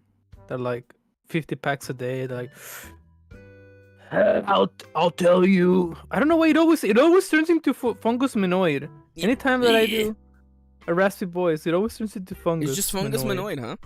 It's Fungus Minoid and then just Hans moment. Hey there, sweetie. I'll tell you when I take skin. Hey, Smutskin. Dude, what if Mo just like calls everyone Smooth Brain? Hey, Smooth Brain. Welcome to my tavern. Ah, my toe. My toe. He's turning into Krusty. This is correct, actually. Fungus Minoid has a black mold infection in their lungs. Ironically, Siska, that is the funniest fucking shit you have said today. Welcome to the quote. Welcome to the world of getting quoted, son. I got black lung. That was son being the royal son. Cause Siska is my wonderful cousin, and I love them. Siska.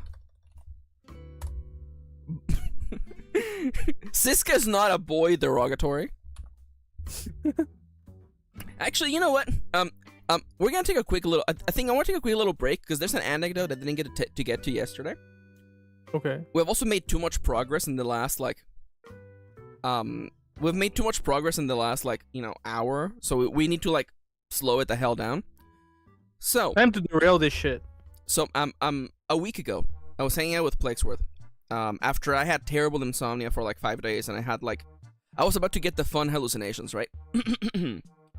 And we were talking in Blake's car as we're about to pick up Kitty from their work. And I was sharing with Plaguesworth, my one fear. I have one fear, okay? And I have this terrible fear that one day I'm gonna wake up and I'm gonna be back in Mexico. And the last 20 years of my life would have been just a dream that I had, right? Mm-hmm. And then Plague hits me with the equivalent of panacea. He hits me with the incredible solution to this debacle of am I just dreaming on the plane? Am I still back in Mexico? And then I joke that I'm dude, could you imagine? I invented the English language. I'm not speaking English. I'm thinking what my dreaming self thinks English is. And then we start thinking about things that came up, between me coming to the US and now. And Plagueworth says, Max, you invented. Do you remember this bit, Plague? I remember it very vaguely. Yeah, okay. You were Max, did you invent Dog Walker? What if you invented? Oh yeah. What if you invented Dog Walker? Hello, I'm the virtual writer, and I write it so you don't have to. What if in this reality you became and we're talking about what if in this reality you actually woke up and you were the angry video game nerd of writing books? What was the bit you said? It was this writing? This diarrhea dog shit. There you go. And I've been struggling with this nightmare for a long time, and it was really funny. I'm sitting in Plaguesworth's car, and I'm okay, yeah, I definitely didn't create this entire reality, because that means, if I'm still dreaming in the airplane coming to the United States, this means that I invented the Marvel Cinematic Universe. I invented Dog Walker, the Nostalgia Critic. I invented the Angry Video Game Nerd. In my imagination, I created Drake. I created Kanye West. I created Barack Obama. You created Michelle Obama. I created Michelle Obama. I invented VTubers. I created Elon Musk. Underground hip hop. Dude, can you believe that I invented Steam? Yo, didn't we also say that you invented Gabe Newell? I invented Gabe Newell. Could you imagine that? What if you invented Gabe Newell? Dude, I invented think about that. Dungeons and Dragons 3.5, 4, and 5th edition. I created the Mercedes-Benz. It's true. You invented the Kennedy assassination. Okay, well, not that. No, that was there before. Oh yeah, that was there before. I created World of Warcraft and all of its expansions. Oh my god. Also, hi DB. Welcome back. How you doing? Yeah. So there was also the whole dude, I invented Attack on Titan. That one gets me real bad. Do you ever, when it comes to dreams, are you able? Because recently I've been able to actually see people's faces in the dreams. Is that a thing? Does everybody else see that? Can you recognize people and their faces? Yeah, I see faces in dreams. Yeah. Yeah. Because for a while, I don't know if maybe it was just a Batman the animated series meme when Batman has a big old nappy time. And he's whoa, I can't read. He can't really read any of the books. And that's he knows that he was in a dream.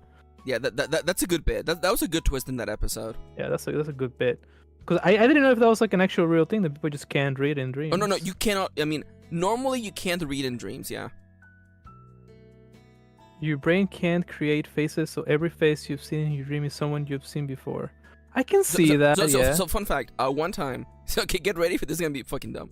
One time I had this really, really like interesting dream in this like interesting like world where like everything was built above the sea and like everyone's houses had like a little like glass floor so you could see the sea beneath you. And I wake up and I realize that the person I was traveling in this world, the person that I'd been imagining walking alongside me and chatting, it was just Lara Croft, Tomb Raider. But not Angelina Jolie. It wasn't Angelina Jolie, Tomb Raider. It was PS1 Lara Croft. PS1 Tomb Raider. It was like 16 polygons big. Lara Croft just walking alongside me. Do you ever become like self-aware in your dreams as well? Yeah, I used to. I haven't been remembering my dreams much lately, but like I remember being like I had this specific dream. Like I in the dream I'm in high school. You know the high school. And I'm like, hold on. I'm dreaming right now. And then I'm like, dude, I'm gonna fly. And I start flying, but I'm flying like 2 feet off the ground. Mm-hmm. And I'm flying like Mario 64 flies. And I'm like, this kind of sucks.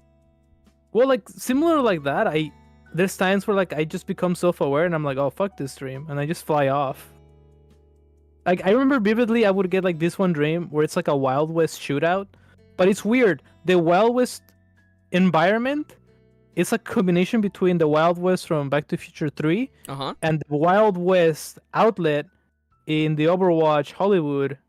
Oh my map. god! Oh my god! And, like I would just get out of the bar and they would like shoot at me. And like I would be bleeding, and I was like, "Am I gonna die?" And I'm like, "No, I'm in a dream. I'm just gonna fly off. Bye." Farah comes out and just grab onto her waist as she shoots off into the sky. But it's funny. I just fly off, and I fly off into like the Dark Moon Fair. Like I always go to the Dark Moon Fair. Dude. I also remember like when I was little, the first day that we had a new video game, I would play a ton of it and I would dream about that game. Every single time. Without fail. And I remember Resident Evil 4 messed me up. Because I remember I played a bunch of it. And I remember I kept dreaming, I got it all! I dreamed over and over that one village scene. Oh, the entry one, the first one. Yeah, the entry, yeah. Where's everyone gone to? Bingo. Te voy a matar. Te voy a matar. Un forastero. Dude, those are really good reads, Plaguesworth. Those are really good reads. Hell yeah. Dude, we need a character just in Spanish. Yeah. So, as we were talking, by the way, you know, I was finally having resolution on this nightmare that I had forever. I was like, okay, I definitely didn't create Barack Obama and Michelle Obama. I definitely didn't create the 2016 election. I definitely didn't create every chatter in chat right now. Although I will say, Siska, German trans goth girlfriend. Okay, yeah, I could have made that. Okay, that Siska could be one of my OCs. That one I take the blame for that one. I can see that. Yeah, I can see that. I feel like Kendra and Kate would be like two other you OCs. think so? Yeah, but I don't like this. I don't like this play because then you're implying that like I only befriend people who who are basically my OCs. I don't know if I like this vibe. And then you have Nomia, and I'm like, Nomia's just a clown. I'm over here like creating fungus manoid. And I'm over here, I'm like, let's make him a trans anime boy with white hair. When you walk away, you don't hear me say, please. Oh, baby. Oh, baby. Don't go. Don't go. Simple and clean is the way that you're making me feel tonight. And it's hard to let it go. Can you imagine somebody just enters the stream? And they're just like, what the fuck is going on? The best part is that Nomia's emote was bouncing across our faces while we were singing. Oh. Alright, welcome to the clip, by the way. Welcome to the clip. What is happening? Art. Siska, this is art. Okay? We're doing art here, okay? Anyways, alright. This is the 16 chapel of banter. This is the 16th chapel of banter. It's so true. Of ... banter? Question mark. All right. So, by the way, all of this happened inside of of Nard's head while Tom and Mork were chatting. Nard was like, "Wow, what if all my life I've actually been living in a world where there are these computers and people watch each other across this thing called the internet. Wow! Wow! Who's a dog walker? Who's a dog walker? Maybe Wow! maybe it's a dog walker. Walking dogs. Lord. All right, so now with that segue, was that a segue? Don't worry about it. It's fine. I do want to say, actually, you know what? I haven't done in a little while. Before we dive back into the game, I would like to remind you, by the way, that this show is supported by viewers just like you. Hello, friends. This stream is supported by viewers just like you. Please consider supporting me on coffee.com/mkirin. All of your support goes directly to me and to making this stream better. And of course, your stream will be read out loud by a beautiful machine voice, so consider leaving a donation. You can also become a YouTube member by clicking the join button on the screen. That gives you emotes and a cool badge next to your name. I will also be, soon I will be making like a little thank you screen to showcase everyone who supports me by donating and becoming a YouTube member. Also, you can buy my books on my website, mkirinauthor.com, including my games like Iron Valley. It is free to download. Give it a try, and if you like it, I don't know, give me a buck. And of course, liking the stream is completely free. Leave a like and subscribe. It really helps a lot. And with that, thank you for coming to the read. The ad read, it means a lot. And let's continue on with the show. Beep boop. I actually have to go over here. There we go. I don't know why, but my first thing was like, do you like to read? Don't be like Batman and make it a reality. You know what I should do? When I do the ad read, I should have just do the ad read for today. Maybe we should do that next time. Do you read unlike me? I'm illiterate. But if you like them, how about buy a book? Buy books. We like books. We like books in here. You like books? Oh, so you're telling me you like books, huh? I'm actually quite of a book guy myself. There you go. That's kind of the vibe right there. Tom and Mork talk about McLovin as well as the story of the naked, shadowy creature.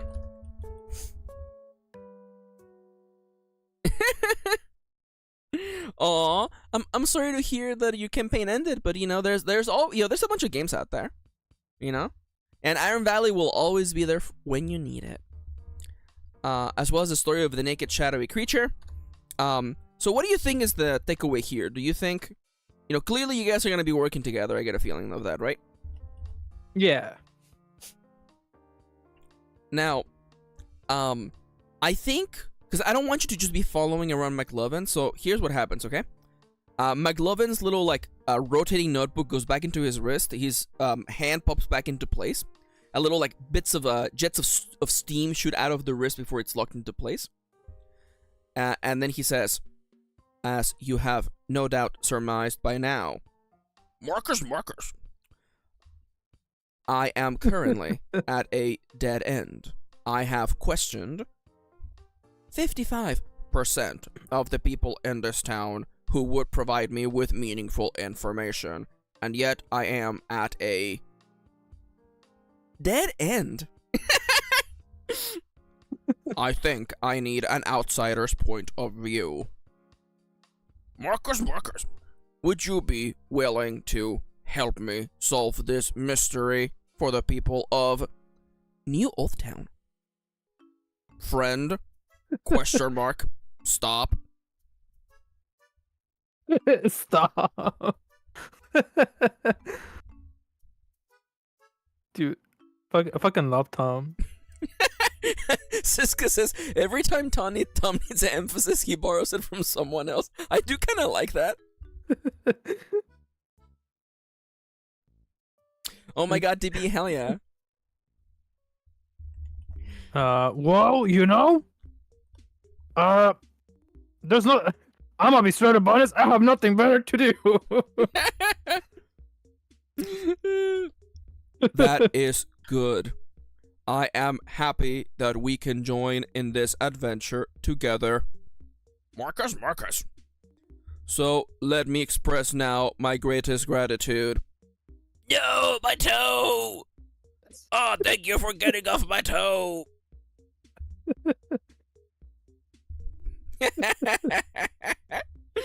Alright, so, Tom, expresses that he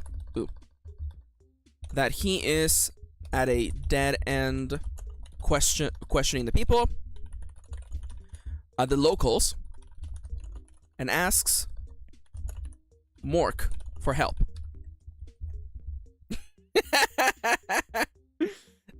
Fuck my pseudopod, you metal face imbecile. Thank you, Siska. Tom has joined the party. I'm just imagining, like, what if like there's like an angry villager that's like, and here we have a statement from, get that dumb thing out of my face! I do not consent to be recorded. I love that. I'm gonna get my magic gun if you don't get off my face right now. It is my porch, it's my property. Here is another quote from... Is that thing recording me?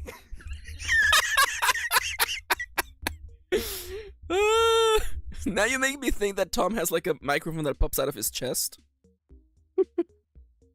Just like a full-on boom mic just appears. It's literally just like a WWE microphone. Dude! Is there a chance that Tom, before he was a PI, he was a wrestling figure? Nah, I don't think so. Okay, dude, but what if Tom was the greatest wrestling champion? He's like fucking El Santo. Wait, he's like he's the El Santo, but the thing is, he was so good that he caused the no, he was the second best. He caused the best person to have an accident, and that man lost his memory, and they decided to take Tom, and he erased his own memory. I'm hinting at the possibility that maybe you were the greatest wrestler of all time. Oh, I was just thinking, like, what if he got so good he restarted from back again? Like he got New Game Plus? New Game Plus. He got retired. Dude. He got prestige? Maxi's cooking? Yeah, I'm cooking, but I do love the idea that he New Game Plus'd himself. I love the idea that he's like, yeah, you just completely wipe that, and it's like, you want me to install Windows 11? And he's like, fuck that shit, get that out of here. By the way, every time, like every 2 days, my computer is like, hey, you want to upgrade to Windows 11? I know that, like, you know, you have a stable setup now, and nothing is currently breaking. You want to, like, just F everything up? It's bad, man. I'm not updating OBS. I'm not updating anything. Unless something breaks, I'm not updating nothing. Yeah, I feel like that's, like, the rule of the law. Anytime I update something, like anytime I update my video drivers, so they're like, are you sure you want to update? You should really update your video card. Every time I do that, like, something explodes in my computer. And like you know, if I was just using this computer for like hobbying, just like playing video games on Steam, like maybe I wouldn't mind. But like, you know, like literally, like it was like a month ago, maybe 2 months ago, like NVIDIA pushed an update that broke OBS. Yeah, And I'm it's like, so dumb. And like, I didn't get that update until 2 weeks after. And by then there was already a solution. But like, for 2 weeks there was no fix. Yeah, and it's stupid. Like even at work, well, it's funny that you mentioned that. At work, they updated our registers Oh no. because they used to run on like Windows 99. Dude, okay, I'm legitimately not kidding. Like, sometimes when in the times that I would take you to the doctor, or I would see a doctor, I would like purposefully like try to peek into like the menuing of like the computer, and I'm like, most of the time it was goddamn like Windows XP or Windows Vista, if you remember Vista. Yeah. And I'm like, homie, that was like 20 years ago. Like the goddamn thing's gonna struggle to run Doom in it. Nah, that's not true. You know that's not true. Dude, That's like not true. Doom I could probably run Doom on my on the Stream Deck. I can probably run Doom in like a toaster. Dude, I can probably run Doom in like if I connect like 2 potatoes and a battery, and I hook it up to like a piece of like keto bread. I can probably you have a potato run battery. Doom. Yeah. I mean, like, people do the thing where like this is a dialysis machine and it's running Doom. My grandpa's hearing aid is running Doom.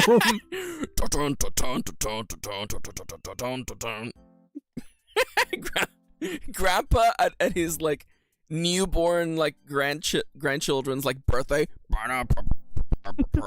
rip and tear. He walks in POV. Also, Siska says, I used to watch a guy who changed to Linux because Windows forced an update while he was in an important business meeting. That sucks ass. Yikes. I will say, when I changed to Vista, I didn't really hate Vista. But like, Windows XP was literally the GOAT. Yeah. That aesthetic will forever live in my mind. Yeah, Vista was the one with like the landscape, right? The hills. That is literally, when I boot up my computer, that's the screensaver I have. I got tired of Windows being like, every day we will serve you with a brand new wallpaper. And I'm like, I don't care. Just give me one good one. I don't need a new wallpaper every single day. So I found like a 4K version of the Windows XP hills, and I'm like, that's it, locked in. Hell yeah. And like the thing about like computer upgrades is that like they have to keep adding stuff, right? Because otherwise they can't justify their existence. So you end up with a bunch of like feature creep. Like in Windows 10, like you can have, when you boot up your computer, you can have like, you know, a new background every day. Who gives a shit? You can have like recommendations from like news sites and like your weather. And I'm like, when I boot up my computer in the morning, I don't need to hear like political drama on literally like my login screen. Yeah, like the whole thing is like, fucking computer is gonna turn on the lights in my kitchen, but somehow you're telling me you can't give me that fucking red and white brick stone maze when I'm AFK? You're telling me that you can't give me the fucking flying toasters, huh? Dude, you're telling me that like you can't give me like a DVD style, like a logo bouncing around the screen? Typical. Dude. See, this is what they want to take away from us, Maxi. This is what we're losing in the war, you know? Yeah. Dude, the Windows XP. Toasters. Okay, so They took the neon black background with like the neon tubes that with just the go pipes. around Yeah, everywhere. the pipes. Dude, I Fucking remember pipes. in Mexico, I remember one time, Dad took me to buy new jeans, and like the computer they had at that store for like the register had the fucking wallpaper with the tubes. Hell yeah. And I'm like, that honestly, like satisfying videos before satisfying videos, honestly. Yep. I mean, Now- they're easing and relaxing. I like it. Now, I had a bit, and I literally lost it in the last 2 seconds, Plaguesworth. I had a bit. What were we Sorry. talking about 2 seconds ago? Before the tubes, we were talking about something. The wall screen background, No, it's gone. It's completely the gone. brick, Wait, the brick. the brick wallpaper. No, it's completely gone. No, you know Maze. what? It's back. I just found it. Okay, so, I don't know if you ever did this in middle school, because I think you never went. You didn't go to middle school in Mexico, actually. No, I stayed in elementary. Yeah, okay. Because okay, so in middle school in Mexico, there was a computer room. You know, in the middle school that I went to. Yeah. And in that computer room, they would teach us how to use a computer, right? Whatever, who gives a damn. The best part about that computer, okay? Okay, here, see, people, they don't make this shit anymore, okay? In the computers at the school, you know, we're supposed to learn how to type URLs and whatever, who gives a damn. The best part is that someone had installed this thing on the computers. And you're like, Maxi, what was it, Maxi? A video game? No, there was a computer with Doom in there, but I didn't get to play that one. There was this program that you would boot up, and it would ask you to pick a weapon, and then you could just damage the screen. Like it would give you like a chainsaw, and you would just like chainsaw on the screen. And it would stay as your background. You could also like spawn ants. You could light places on fire, and you could just reset it all. And I'm like, dude, where did this program go? I want this today, right now. I want this program like right now. You know, like I want to just press a button and then just run a chainsaw across my screen. See, I'm gonna show you the greatest game ever. Oh, let's go. What's the greatest game ever? This is what I played in middle school. Dude! It's a fucking falling sand game. Dude! Oh my god. That's what I played. Dude, this is what real gamers were doing. This is what real gamers were all about. That and like line racing or whatever that was called. Line skiing? I don't know. Real gamers, okay? Oh, you would draw the lines and then they would fall down. Oh my god, I remember this. You can make like little people. You can also like the more advanced version had like gasoline and like fire, water, nitrous. Was this the game I played? That might have been the game that you played. But what is this game called? Just the falling sand. Falling sand game. No, that's the website, I think. But it's the falling sand. Falling sand game. No, this is wait, was this it? No way. People get super crazy.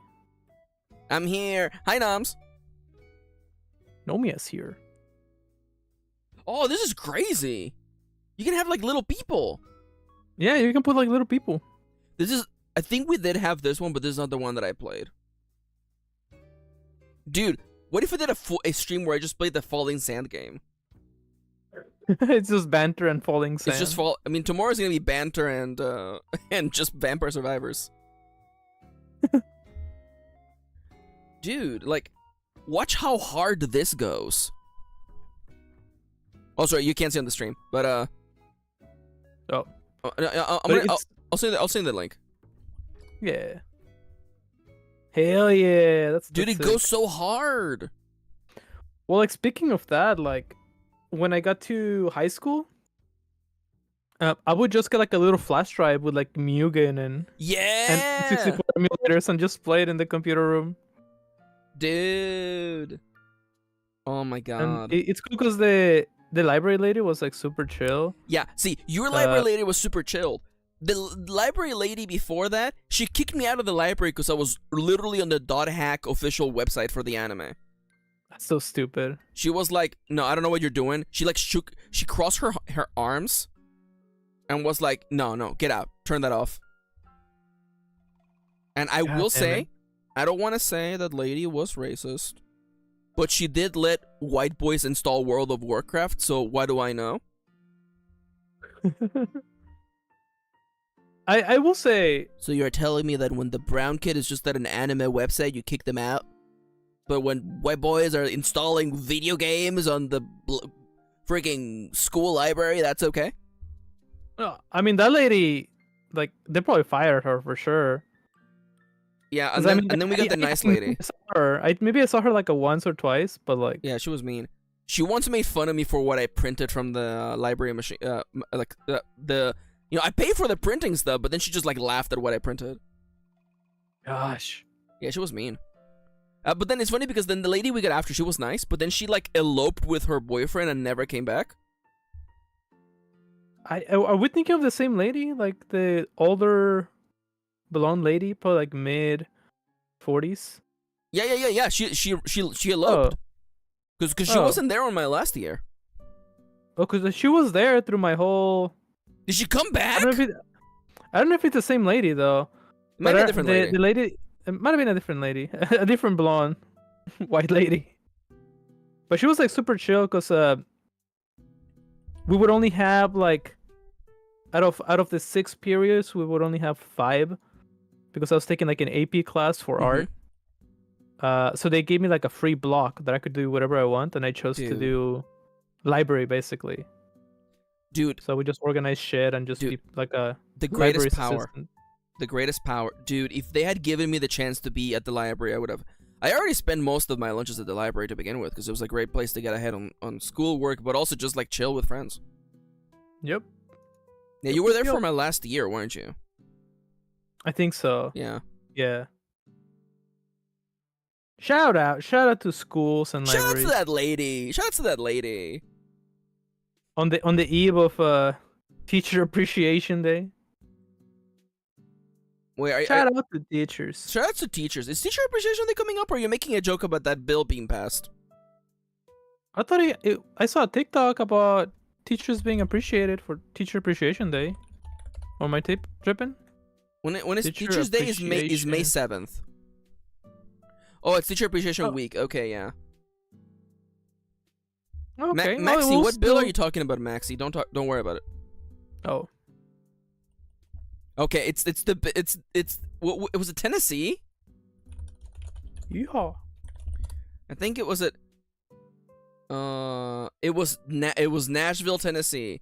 Legislation passed that would allow some teachers to be armed in school during legislative session on Tuesday, April 23rd. That got passed. Which is fucking the dumbest thing in the whole world anyways. If I was a teacher in Tennessee, I would choose a grenade launcher and what's a good melee weapon? The dolphin gun from Perfect Dark. Yeah, the dolphin gun. Because that's the one that would shoot through walls. That one's good. I'm gonna walk around with an arm cannon. Yeah. What was the name of the short guy from GoldenEye who would slap you and kill you in one hit? I know who it is. A short guy, golden eye. Odd Job. Odd Job? Yeah, Odd Job. Yeah. I just want to have his slapping ability. Hell yeah. Dude, I was actually like... Aww. I was thinking of like, remember that one odd song that people were like having intercourse to? You remember that? I'm sorry. You're gonna have to walk me through that slowly. Excuse me. What? No, was that a TikTok thing? You never? Yeah, that was like a big thing on the internet. No, it was like, didn't it start with like a guy was like, "This is the song that I used to like, give it to my girl," and then the song is like clown music. Yeah, it's like You go to the beat to the song like it's freaking Guitar Hero. See, like that's gonna be me, but with the GoldenEye 64 damn OST.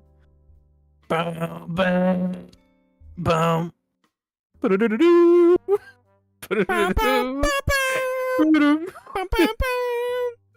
Dude, GoldenEye, the damn theme in GoldenEye is goated. Yeah, it's really good. It's really good. He was cooking. Could you imagine Pierce Brosnan fucks to the GoldenEye theme? How many quotes have I added today? God damn it. Pierce Brosnan. Pierce Brosnan. I am the GoldenEye.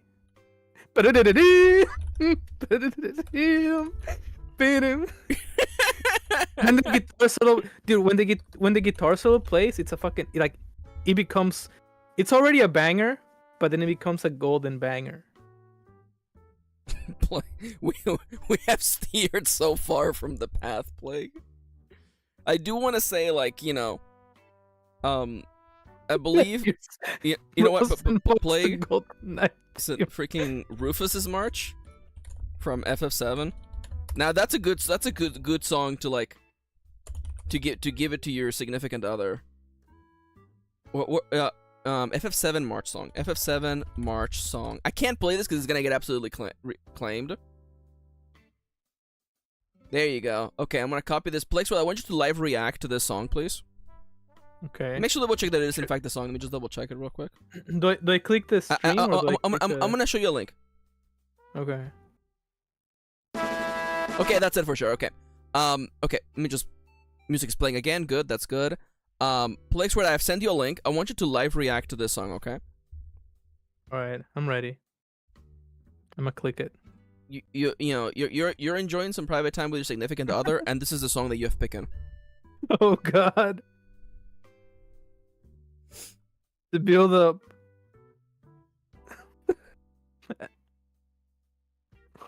Oh, damn it. Oh no.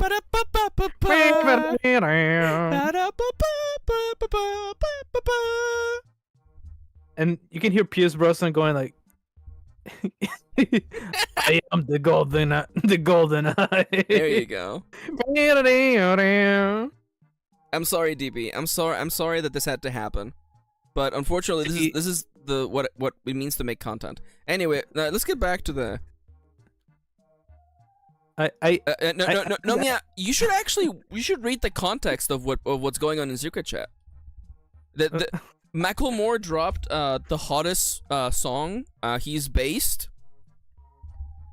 I don't know why, but like all my intrusive thoughts got mushed into Macklemore fucks to the Papa's Pizzeria song.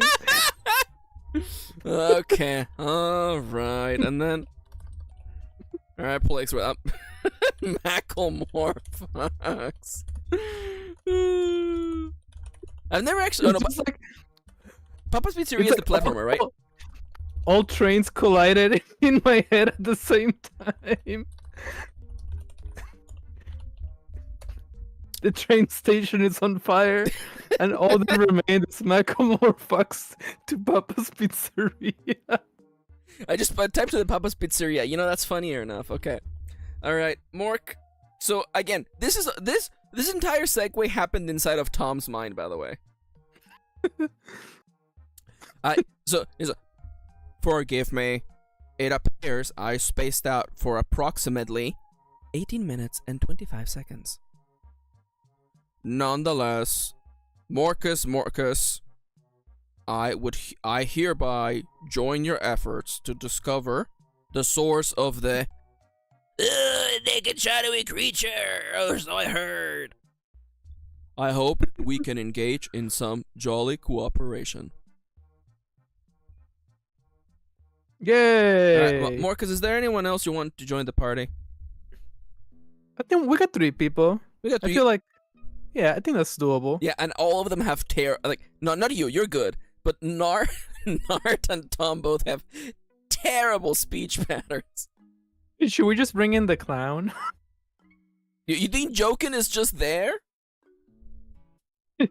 Okay, you know what? Okay, you know what?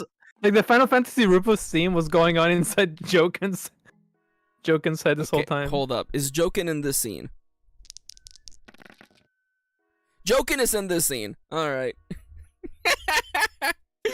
No, you heard the marching song that was that was Jokin's ringtone. And the camera doesn't pan. It just pans slowly to like the left, and you realize that Jokin was sitting in the table behind you. Because you're so big, you blocked him out of frame. So there stands Jokin the clown.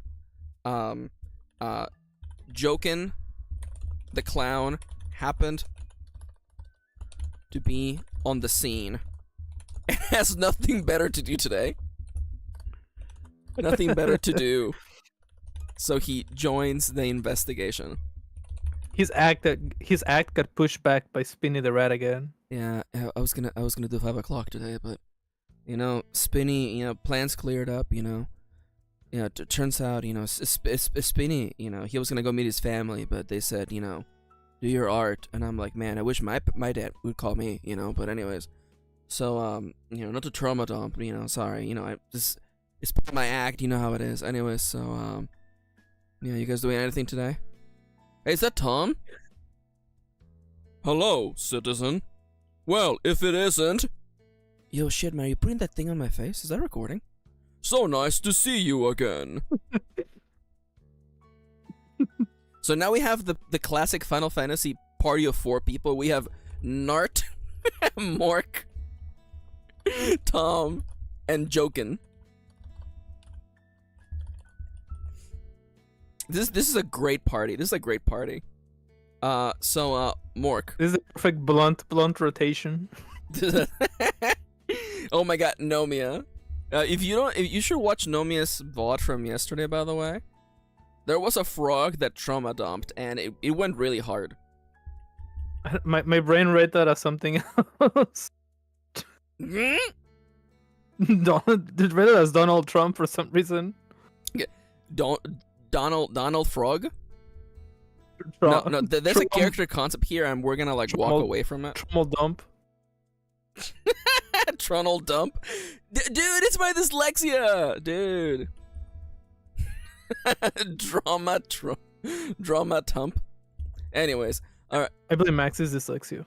Yeah, my dyslexia is contagious, actually. So just by watching the stream, you're liable to get my dyslexia. You should have read the description of the video, but you know, that's life. Anyways, so now with your party of four people, you have, as any good Final Fantasy party, you have the main character, you have a robot, a little satyr twink, and a sad clown. You can check all of your boxes. Dude, what if Jokin the clown is like it's like a spellcaster?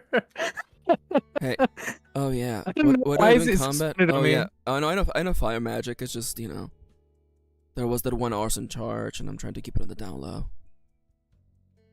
He's just a mage. Wait, hold up. You want me to cast He's spells? like, yeah, time to. All right. Like I went to school for this. Like I do the clown act. It's my passion. I got a PhD in arcanomics. Fire juggling. Fire juggling. It was really tough. When that when the old town hall burned down, and everyone was like, "Well, there's one fireman's right here," and it was rough. It was rough. Did Jokin burn the? Oh, okay. Let me just really quickly plot point. Did Jokin burn down the old town hall? And I love that like Jokin is talking, and then Tom is like, forgive me, citizen. We already have one main quest we are trying to solve. Please save this for later. I will add it to the side quest menu. Oh Lord. Here, I'll put it on your journal. Oh Lord. Mork. Just looking at Tom like, what the fuck? Mork, what is your? Do you have a journal, or like when you open the menu, it's just like in World of Warcraft, you have like a map? I think I just write it in my hand. Oh, I like that. I like that. So you have like, it's like Memento. You have like your arm is just covered with like scribbles. Yeah. It's like in that one episode of The Simpsons where like the guy with the big old hand, he's like writing his notes. Oh my god. But TV says there was a spider. Did the spider burn down the town hall? there was a spider that were trying to kill, and they ended up burning the whole thing. Dude, it just happens. A little bit of arson never hurt nobody. With your party of 4, how do you go about? I realized that we're doing a summary, but then we literally we spent 2 days and now we're back to regular time. Yeah. So in that case, Mork. There you go. Oh, I love that quote. I'll just set things on fire. Arson's never hurt nobody. That's a great quote. So with your party of 4, Mork, how are you gonna go about investigating the naked shadowy creature problem? I can see. Well, I think am I able to add like some sort of storyline on how to get somewhere, or what do you mean? Like, what if like we're in the tavern, like having like a good time just talking, and then like somebody in the background is like starts talking monotone, and we're like, what's wrong with him? Like, and we kind of look at him, and he's like drinking the potato mead. Oh, you know what? My question was mostly about like, what, in your situation, what do you do? But I actually like this answer perfectly. DB asked, wait, did you say naked shadowy creature? Did I stutter? Anyways, there is a naked, a local villager spotted a naked shadowy creature. What does that mean? We're not sure. And ever since then, he's been acting a little bit strange. He's been acting like an NPC. We had a whole tidbit about the naked shadow creature. You have to catch up. Yeah, you're gonna have to catch up. It's fine. Don't worry about it. Watch the VOD. So let's say like, literally as like the four of you like put your hands together. Is the shadowy creature showing whole? God damn it, Nomia. Ass and balls, apparently. I'm sorry. Plague, did you hear? I'm sorry. We're actually we're taking a sidebar. Plague, did you hear about James Somerton? Yeah. Yeah. The stuff today or the stuff from like a month ago? I saw a tweet about like him coming back and then changing like usernames and like rebranding his Twitter and stuff like that. So for anyone who doesn't know, James Somerton, the man who was outed for plagiarism as part of H-Bomber Guy's latest video, plagiarism on YouTube, a month ago, trigger warning for suicide notes. A month ago, he posted a very dark message on his social media talking about how, like, if you read this message, then I've put all my businesses to rest, and I'm like gonna just end my life. Sorry for everything, and nothing for like 4 weeks, or for a length of time, and everyone was like, "Holy crap! Did James Somerton take his own life because of being outed as a plagiarist? Wow, that's so sad. Oh wow, it's really making us all take a second to stop and think." Yeah, no, like Plaguesworth said, he was posting on a different account, and it was found, because he has an OnlyFans, that the same day that he posted that suicide note, that suicide bait, by the way, he was posting nudes on his he posted a picture of his ass and his balls in his OnlyFans. Hell yeah! See, all of this. Remember what I said about like, what if Michael Jackson faked his own death? Plague, no. You can't bring this back. You can't bring this back. Listen, all I'm saying. Plague has a wild theory about Michael Jackson not being dead. He happens. He might be now, but he wasn't dead. He wasn't dead. See, all I'm saying is, how can you come up with new music?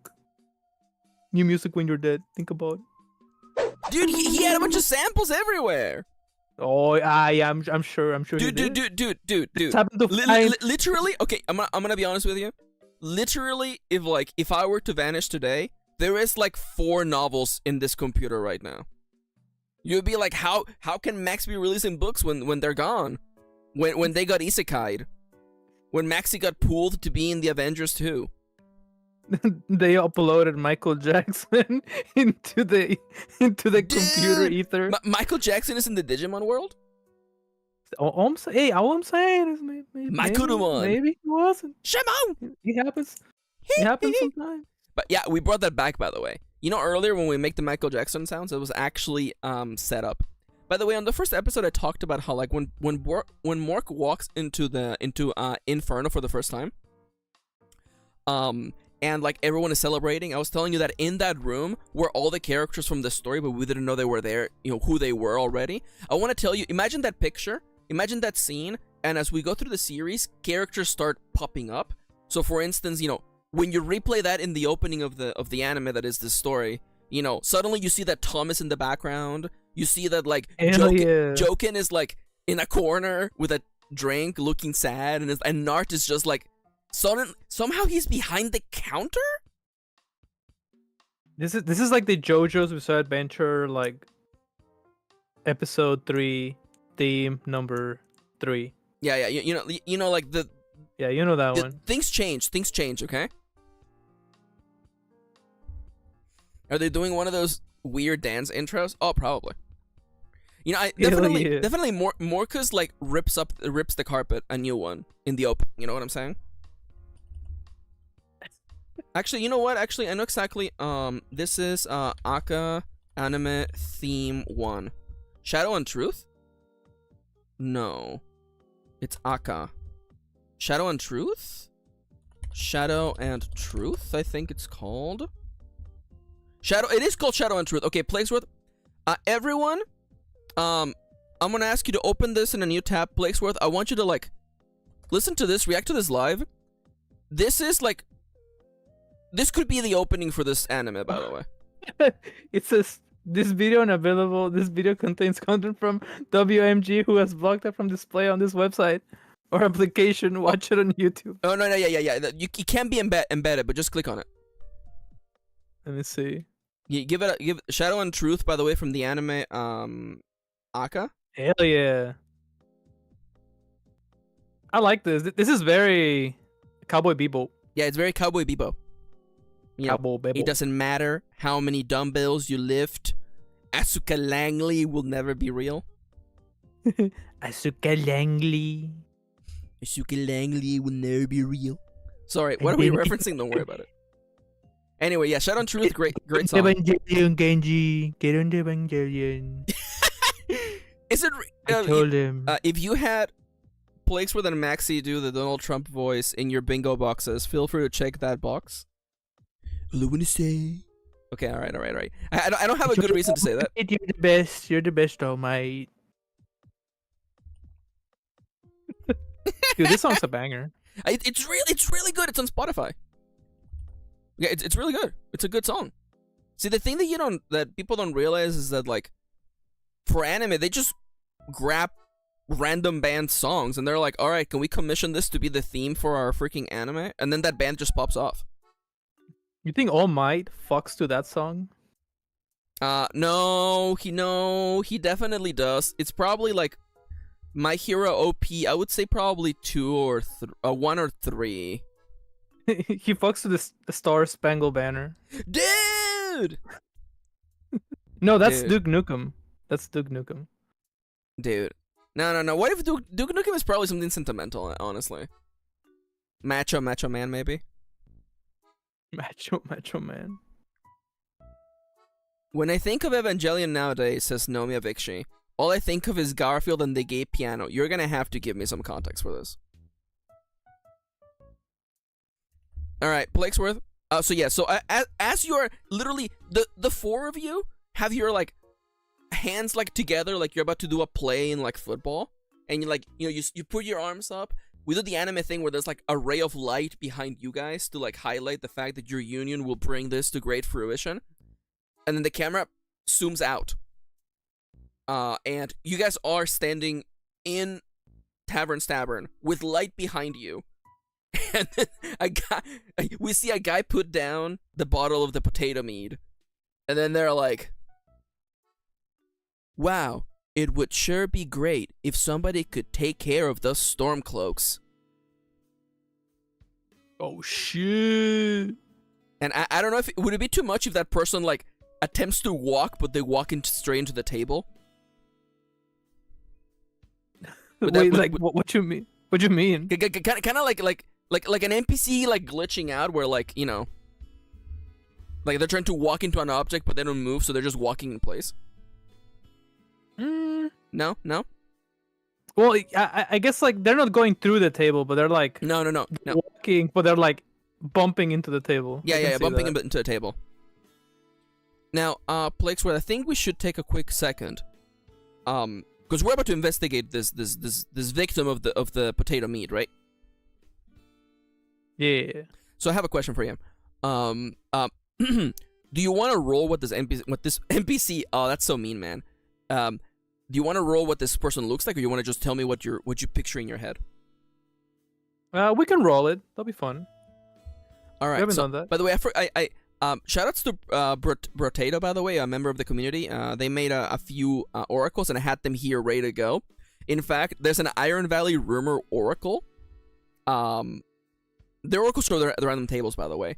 So I rolled on it just to see what it would be like. Oh, you can't see it on the screen because it's too. Oh, there you go.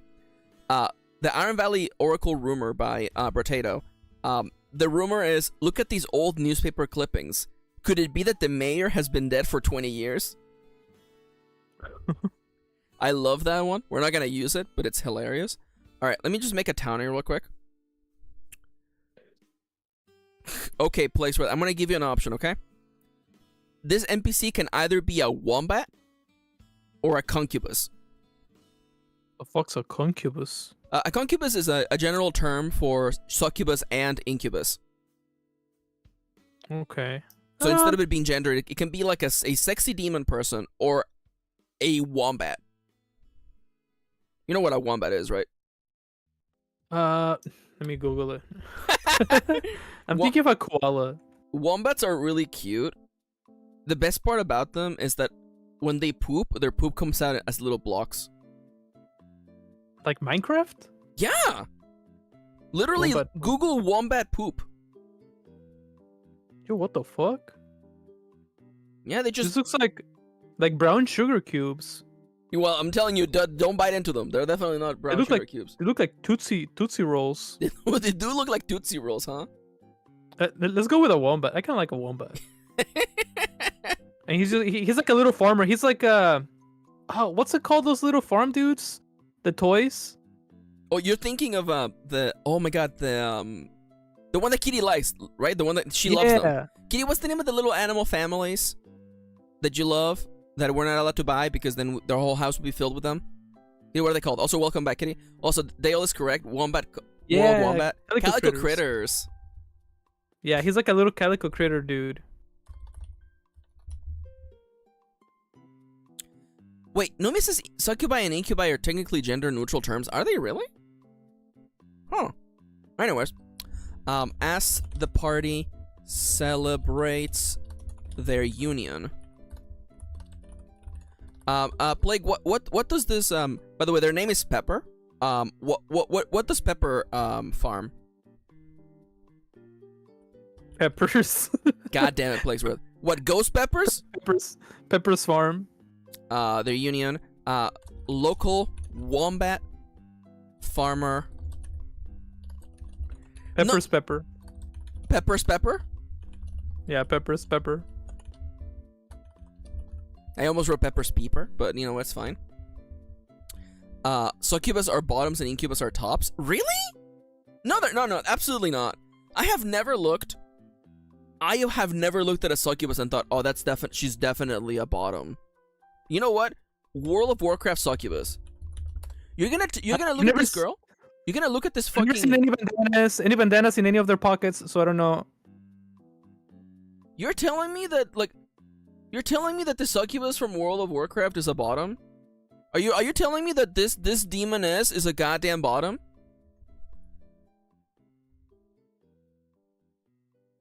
Succubus means to lie below. Yeah, well, you're lying all over the place right now. Power bottoms, maybe? Okay, dude, I respect the power bottom in this household. Incubus means to lie above. Nomia, how dare you come on my chat, on my stream, and you know what? Nomia, yesterday Nomia taught me this little trick. If somebody brings up a point that counters what you're saying, just ignore it. So I'm gonna ignore what Nomia said. A local wombat farmer, which is to say, which is to say, a farmer who is a wombat, rather than a farmer who farms wombats. There you go. I have to. This is like fiction Maxi getting in here, by the way. Pepper. Acting strange.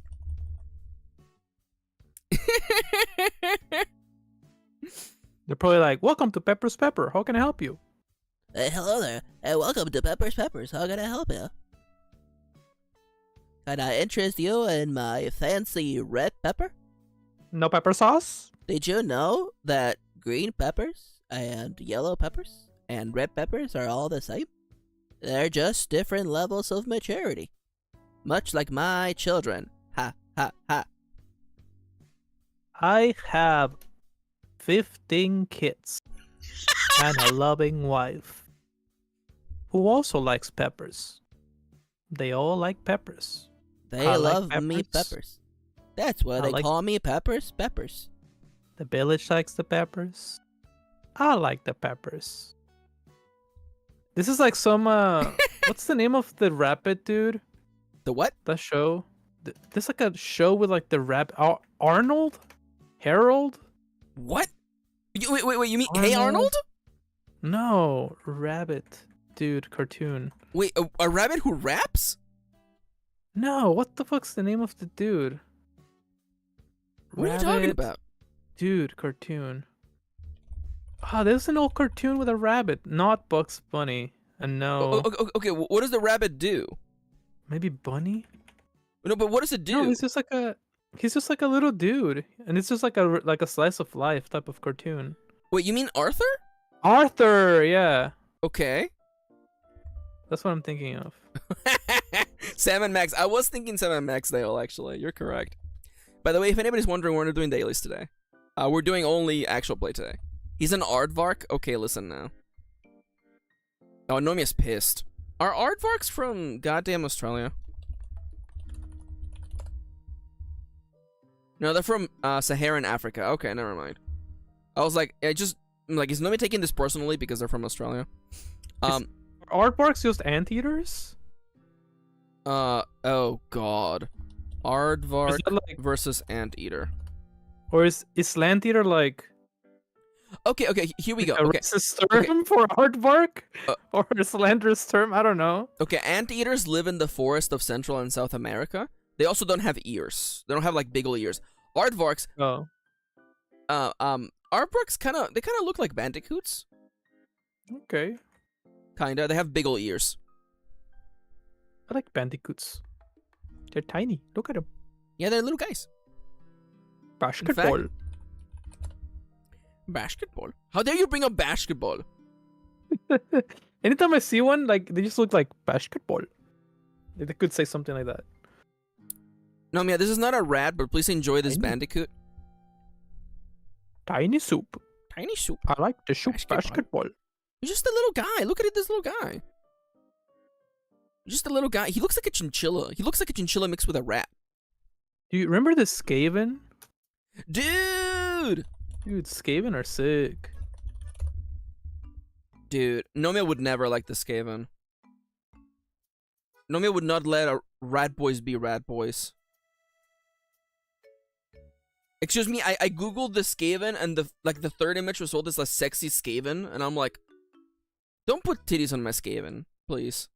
I mean, you can, you do you, but I think I picked it up from you guys, Kitty. But it sounds familiar.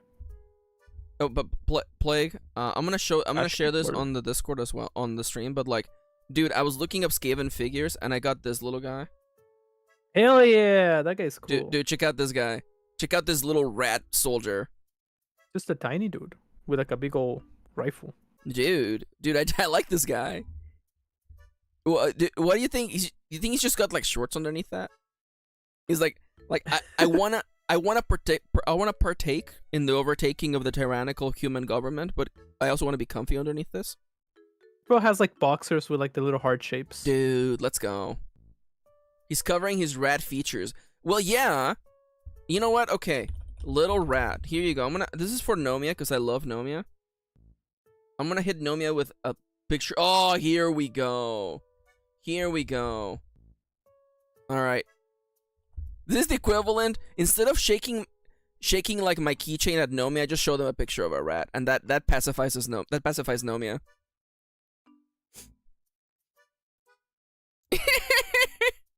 It's a little rat. I love their little human hands. Dude, Skaven are sick.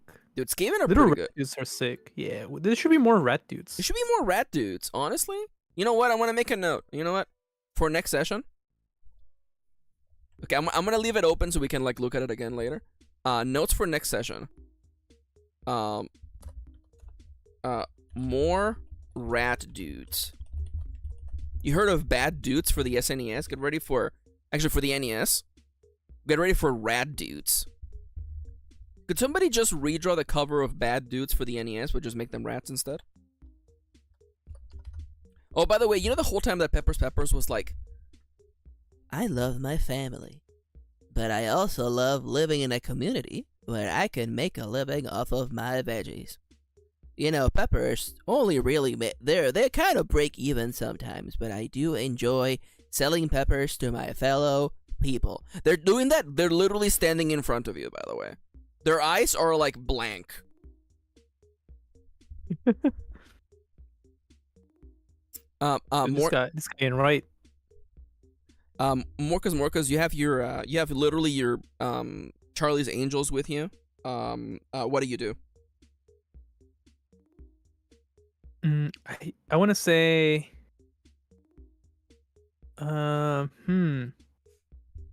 Plague's like, I want to drink that juice. what if we look into the mug to see if he drank any of it, to see if maybe that's what's related. I don't think, you know what? Because okay, here's the deal about like, running a campaign and stuff like that. I think the audience knows that the juice is likely the culprit here. Mm-hmm. You know, the audience knows. I think it would be less interesting, unless do you like the possibility of it not being the juice? No, I think have it be the juice. Yeah, because like and maybe like for some reason, the next shipment of juice is heading towards like Crooked, like. Ooh, I like that. Brook. I like that. Okay. Hear me out, okay? So let's say that like instantly, because we do a flashback to earlier in the episode where you were spending time with McLovin, and McLovin was like, "Can I interest you in a tuber? No, can I interest you in the tuber? That's delicious tuber. Very good tuber-shaped vegetable for you. I make them into alcohol, and I sell it not only here, but I also sell it to all the nearby towns." And then you realize the way that McLovin was behaving, the way that Pepper was behaving, and then like the camera zooms in on the mug, and then like the delicious clear liquid. I do realize, by the way, someone's gonna be like, "Maxi, you're making potato into ale or mead." Mead is honey based. Literally, the reality is that wombat was drinking pure vodka.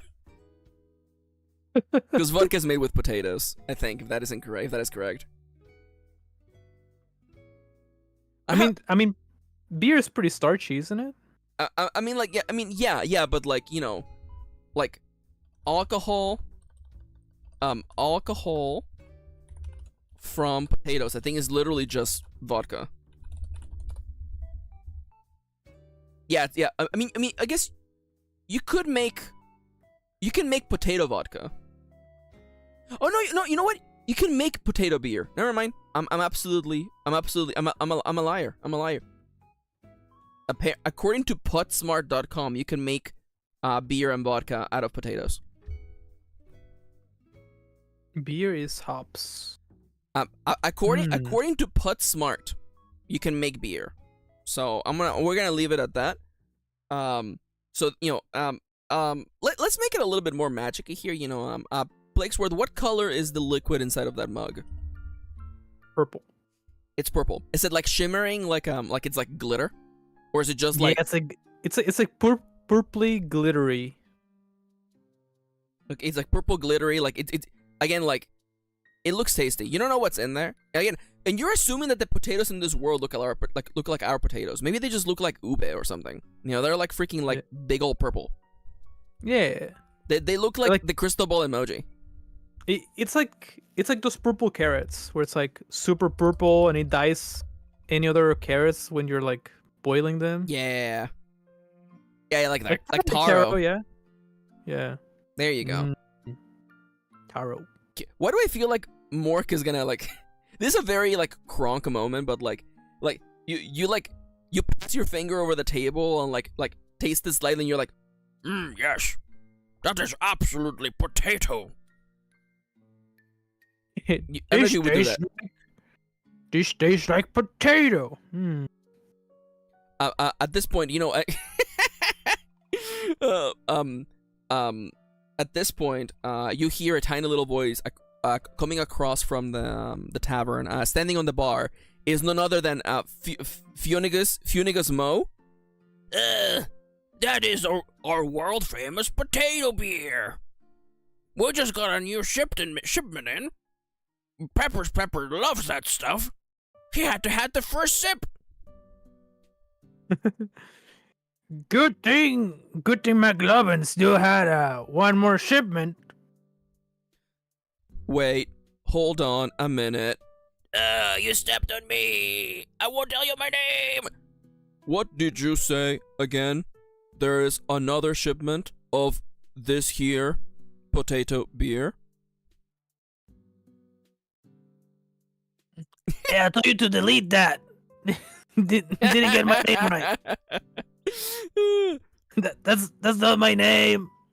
With all due respect, this conversation is on the record. Well, from if my you would understanding, like me to reset your name, please say so now. What? After the beep. Wait, what? Beep. And he just records that. Just wait, what? Thank you. Your name has been registered to. Wait, what? Now, where did you say this second shipment of potato beer was going? Well, everybody knows that Kroogbrook is the second largest place settlement that nearby? receives the settlement nearby, so they have a big market for beer over there. Wait, hold up. Low is Nart, high is Jokin. Jokin steps forward and says, "Oh yeah, people just love that stuff down in Kroogbrook. It's like the main thing everybody drinks. You know, like they get those crates every Thursday." And then like I feel like it's gonna take Jokin like 30 seconds to figure out what's going on.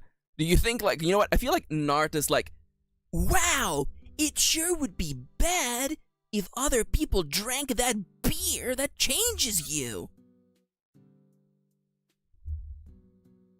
I'm picturing joking as like straight up Squidward, like Squidward word, just like annoyed as fuck and like doesn't want to do anything. I do love Jokin is basically Squidward if he was like an e-boy. That's what we have made here. An e-boy, dude. All I'm saying is that like if we were doing this critical role style, there would be fan art of Jokin everywhere, and there would be like strapping. There would be fan art of Jokin. There would be, goddamn it, Plaguesworth. They would be like fan fiction of like, you know, like freaking like Reader X Jokin. Jokin love. Dude. Anyways, so I could see like Mort getting close to like the little mug and like smelling. It's like, yeah, this doesn't smell right. Something's off. I have a question mark. Like it's like cut. It's like I walk out looking like my little chibi self, and I'm like, all right. So you're telling me here that you think it smells bad, but it's definitely potato. Could you explain to me really quick? I'm holding the script, by the way. How do you know it tastes bad? How do you know it doesn't smell right? I think it probably smells like feet. You think it smells like feet? Like feet. Like like when you athlete's foot. Like yeah, it smells like this is a weird thing. Has any of you like smelled a weird thing? Have any of you smell your dog's feet? And it smells like Doritos. Has anybody done that? Plague, I'm gonna have to Like ask you to walk me through this again very slowly. like sometimes like your dog is laying down and you can just smell like their feet and it smells like Doritos. Nomia said yes, which I'm shook. I feel people will know. Like some people will know, and it just What like do you mean it's like Doritos? a Like, did you distinct just leave a smell. bag of Doritos laying around? Well, you know what Doritos smells like? It's like a cheesy. No. Okay. Hold up. I know what Doritos smell like. I don't know how you go from it's a corn chip with a cheesy dust on it, and it's like just dog food Yeah, smells the same. like I feel like a lot of people, like a lot of dog owners would know what I mean. Like dogs sometimes smell like Doritos. Plague, you're scaring me. Are you saying that maybe the secret ingredient to Doritos is dog feet? I mean I would say it smells the same. Okay, you know what? Nomis is I don't research. think I'm Okay. tripping on this one. Dogs' feet smell like Doritos.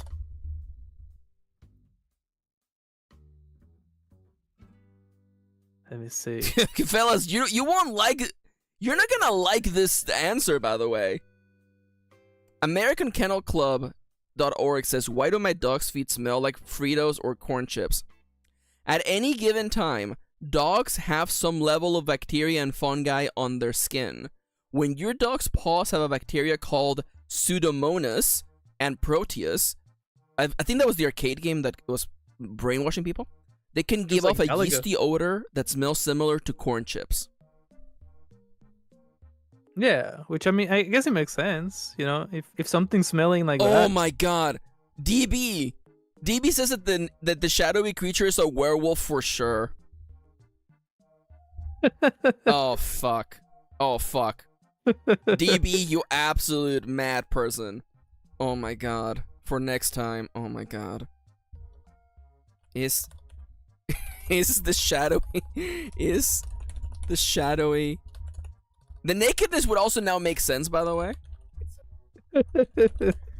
Creature be a that's why they're nude. Yeah, Nomia's bugging out. Be a werewolf. Oh my god. Because their feet smell like plague. Are you telling me that next you're telling me next episode is gonna be you and the gang smelling people's feet to see who smells like chips? See, that could be like the one plot of the those. next episode. Hell yeah! Next episode, feet. That's the title of the stream. Feet. I can't believe I'm pissed that we got here organically. We got here organically. There was no attempt at getting here. We did not force this. The title of the next stream is gonna be called like, "Does your dog's feet smell like Doritos?" Question mark. You might be in danger. Oh my god. Nomi says their feet only smell like Doritos when they're transformed. I would argue that there might be like a little after smell. There has to be a little after smell. Well, I mean, if you're walking around underground in like a fungus farm, are you gonna have to like find a party member who's able to like follow the scent? We did see more rat dudes next episode. Yeah, so maybe we'll run into like a rat dude. A Dorito residue. There's gonna be a fake out where someone smells like Dorito, but they just eat a lot of Doritos. Nomia! No, a Dorito residue? A Dory residue, one might say. Dorism. Dorism. Smelling feet. Oh my god. Acting strange. At this point, the party learns that a new shipment of potato. Blake, please name this alcohol real quick. This spirit.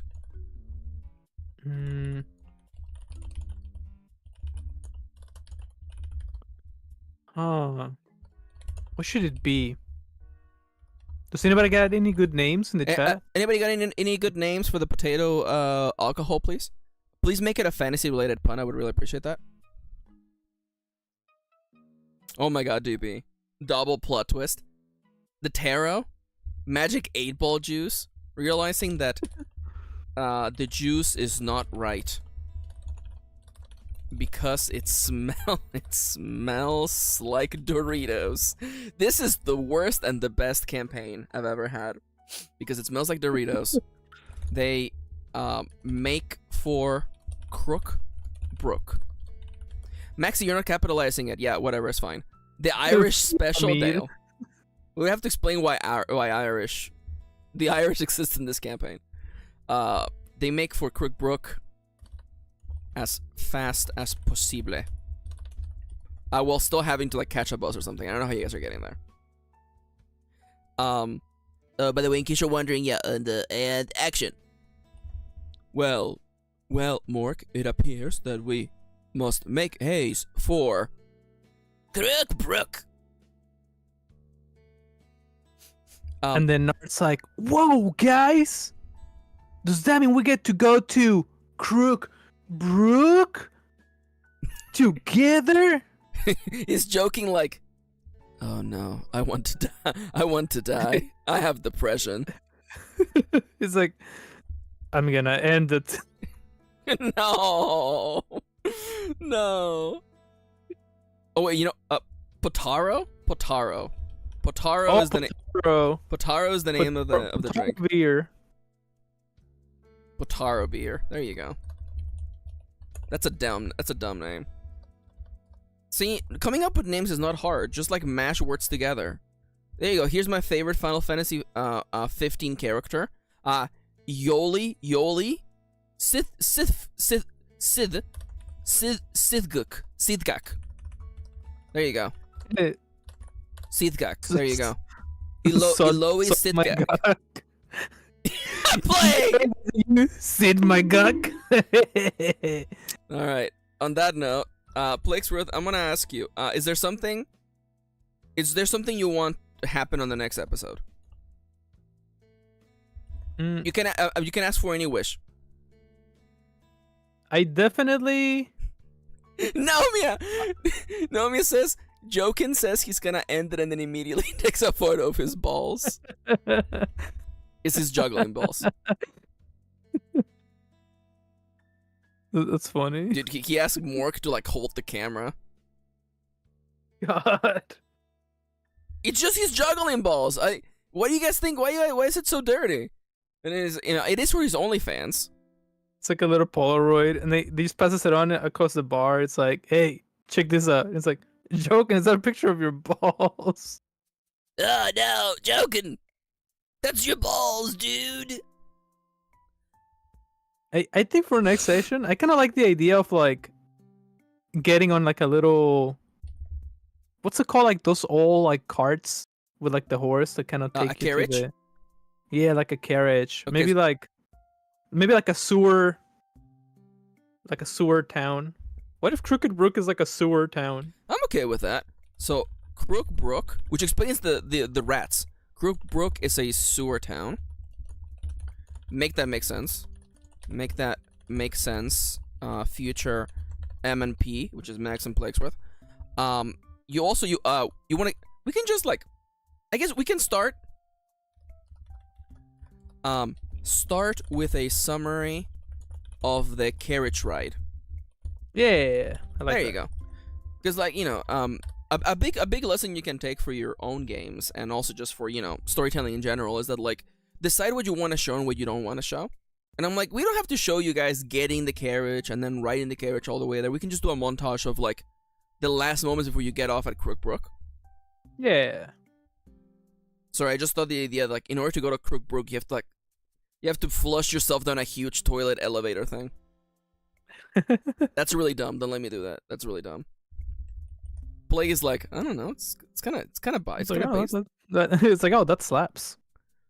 Ah, god damn it. In order to get into, it's like a Harry Potter thing. Speaking of a franchise that went down the toilet. I'm thinking Crooked Brook is very like Harry Potter-esque, as in like what the aesthetic of the town looks like old rugged. You're thinking of like Diagon Alley, right? Yeah. You're not thinking the castle. You're thinking of like. No, I'm thinking Okay. of the alley. Yeah. Yeah. Okay. That's good. The road is like terrible cobblestone. If you're a person in a Yeah. wheelchair, it fucking sucks. Yeah, They definitely. broke my feet. Now I'm going downhill. Stop it. Yeah, so we need someone with a British accent. I have to do my best like Snape impression. Marcus, and who might you be? A brute of your height in my establishment? Dude, this should be. And why does that clown have his balls out? It should be an elf. Okay, I like that. Pretentious elf. Pretentious elf. Okay, you need a Brit. Okay. Marcus. Marcus. Marquet. Oh my god. Okay. Elf with British accent. Also known as an elf in Western fiction. He's just mispronouncing everybody's names. Thomas. Thomasiah. Joaquin. Joaquin. Nartus. If I ever see another of your kind in this establishment, I will surely close my doors. Wow! That's a really mean thing to say! You're quite a bad joker, Mr. Joaquin. Mr. Joaquin. I'm just in time for the end. You are, Safifi. No worries though. There's a ridiculous. Please ignore the notes on the screen right now. Please just ignore. Don't worry about what this says. It's not important. The elf who can't pronounce people's names. I actually kind of love that. British elf who cannot pronounce people's names. There's castle Denatria. There's a World of Warcraft. Oh, are you picturing dungeon. a character? Yeah. Okay. Okay. Sire Denathrius. While we're starting to like wind down, I want to first and foremost remind you, if you like this rad, please like the stream. And the question of the day, by the way, is, what is the question of the day? Did you enjoy the show? Do you smell feet? Does your dog's feet smell? Yes or no? Do you wear socks to bed? That's the question of the day. Okay, Nomia. Dimension 20 didn't invent elves with bad accents. Okay, listen. We also came up with that idea perfectly organically on our own. Okay. I just stole from World of Warcraft. What's the name of the character? Oh, you did say that to me. Yeah, it's a dude. Yeah, he kind of looks like Malfoy's dad. Okay, all right, okay. Yeah, I'm ball. Which to be fair, WoW steals from everybody. It's true. Dude, I like him being big and buff actually, because usually like a shopkeep is kind of like like a small person. Like short and narrow, looking like joking, but instead it's just like Like I feel like he has like the deep voice of like Dio, but like he can't pronounce people's names. Yeah, he's like the Dio. He's like the Dio elf. You know what is funny? Because is he also a vampire? Is he a vampire elf? He honestly, let's find out. We're just gonna We're gonna give this character all of the freaking like Jokin. He's just like a clown. But then make him bisexual too. Oh yeah, of course. I don't know. Add it on to it. Okay, the following bit falls a little bit too close to the predatory gay trope, but at the same time I like Marcus Murcus. If it's not the best looking orc in the entire town, 'tis a shame that I hate you. That's right. Someone's gotta come on to Marcus. You're telling me no one is coming on to this dummy thick giant orc? Have you looked at him? Have you looked at Morcus? Look at him. I'm not gonna lie, just looking at all the characters that we have, everybody's so fucking unique and different. Yeah, no, I really like that. I really like that. We should make a really generic character. You think, Like- dude? Could we even do that? Legitimately, you think we can make Just look at Fungus Minoid. Fungus Manoid is like, the thing is that like you and I, we don't half-ass character concepts. We just go stupid. I have never made a character that's just like, yeah, it's just a person who exists. Well, I mean, like we consumed a lot of media, a lot of books and shows and stuff yeah. like that. So it's like a lot of the stuff that we just take inspiration from. Sometimes It's like, true. I mean, it's like we take an idea that we already know, but we kind of give it its own silly twist, So which is always fun, you know. I mean, like, I remember reading, I believe it was a book on DMing actually, but like it's something that I've done forever, which is like, you take an element of a character as inspiration, and you maybe you combine it with something else, another character maybe, and you never ever again think about the original character that led you there. You know what I'm saying? Yeah, Like like fucking Nard. We started as Yeah. like Phil from Hercules, And we just and Link. It was like Link from turned the into- Philips CDI games. Yeah. And you never look back, you know? I feel like I remember this example that was in the book that it was like, like you have like a shady merchant, and the guy was like, I like Golem, so let's do like a Golem character plus a merchant, and we never ever again think about him being related to Golem. So he's not obsessed with rings, he's not obsessed with that. He didn't kill his best friend. We immediately walk away from all that stuff. Yeah, And that gives you room. that's- It gives you a launch pad, Yeah. and then you just, give them more character traits from there on. Yeah, which is I mean, that's what makes everything fun, you know. Yeah, no, Could you imagine we make a character explicitly to not have fun? Could you imagine that? Sounds, Could you imagine that sounds that? like pain. Like, and I gotta say, this is the savvy part of the stream. Like, I love playing games like these with you because you're an incredibly creative person. And Well, thank you.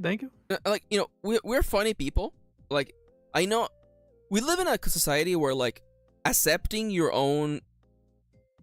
the things that you're good at is looked down upon. Like, it looks like, oh wow, you're so humble, sarcastic.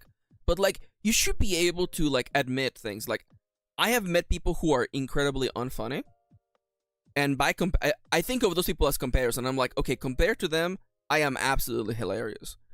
And like, I know exactly what you mean. Yeah. And I remember that Dark Heresy campaign that we played, and it was like, God, that was very painful at times. it was very painful at times, especially because like, I will admit there was not a lot of juice to my character, but there was something. Your character was incredible. Oh, thank you. You the character you play in that campaign was so much fun. And then there's also like, you play like a dwarf kind of guy too later.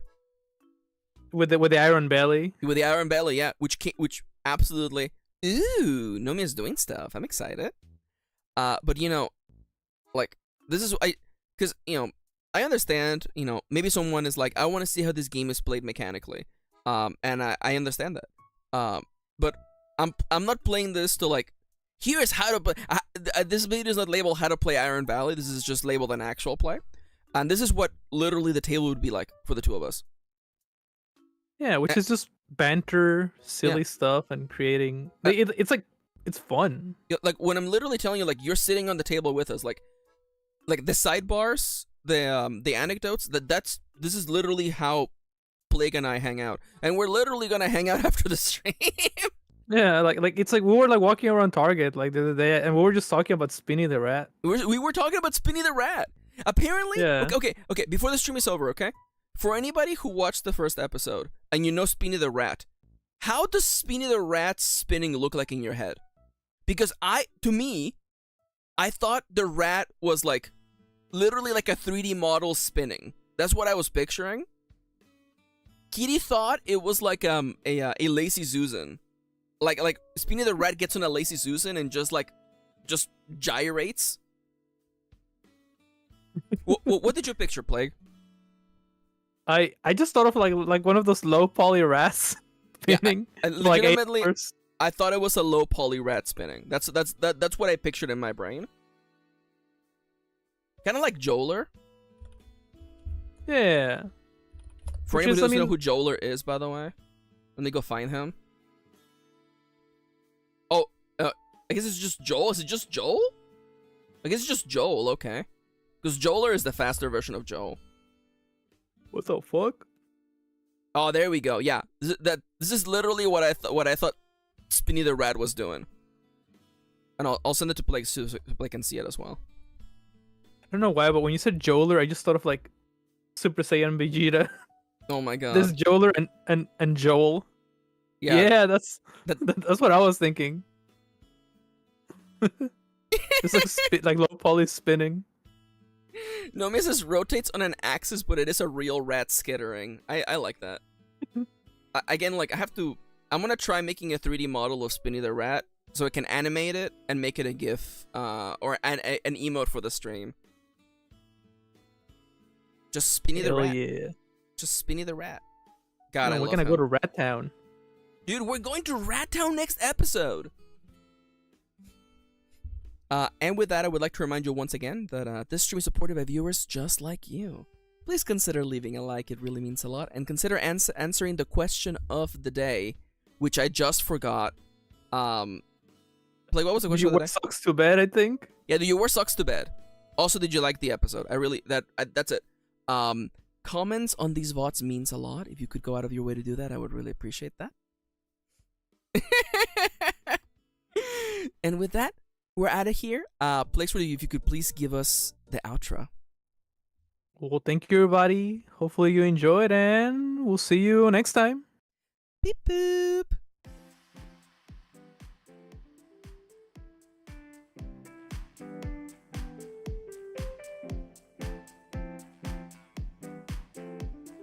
Basketball. Hello. Yes. Greetings. Bye then.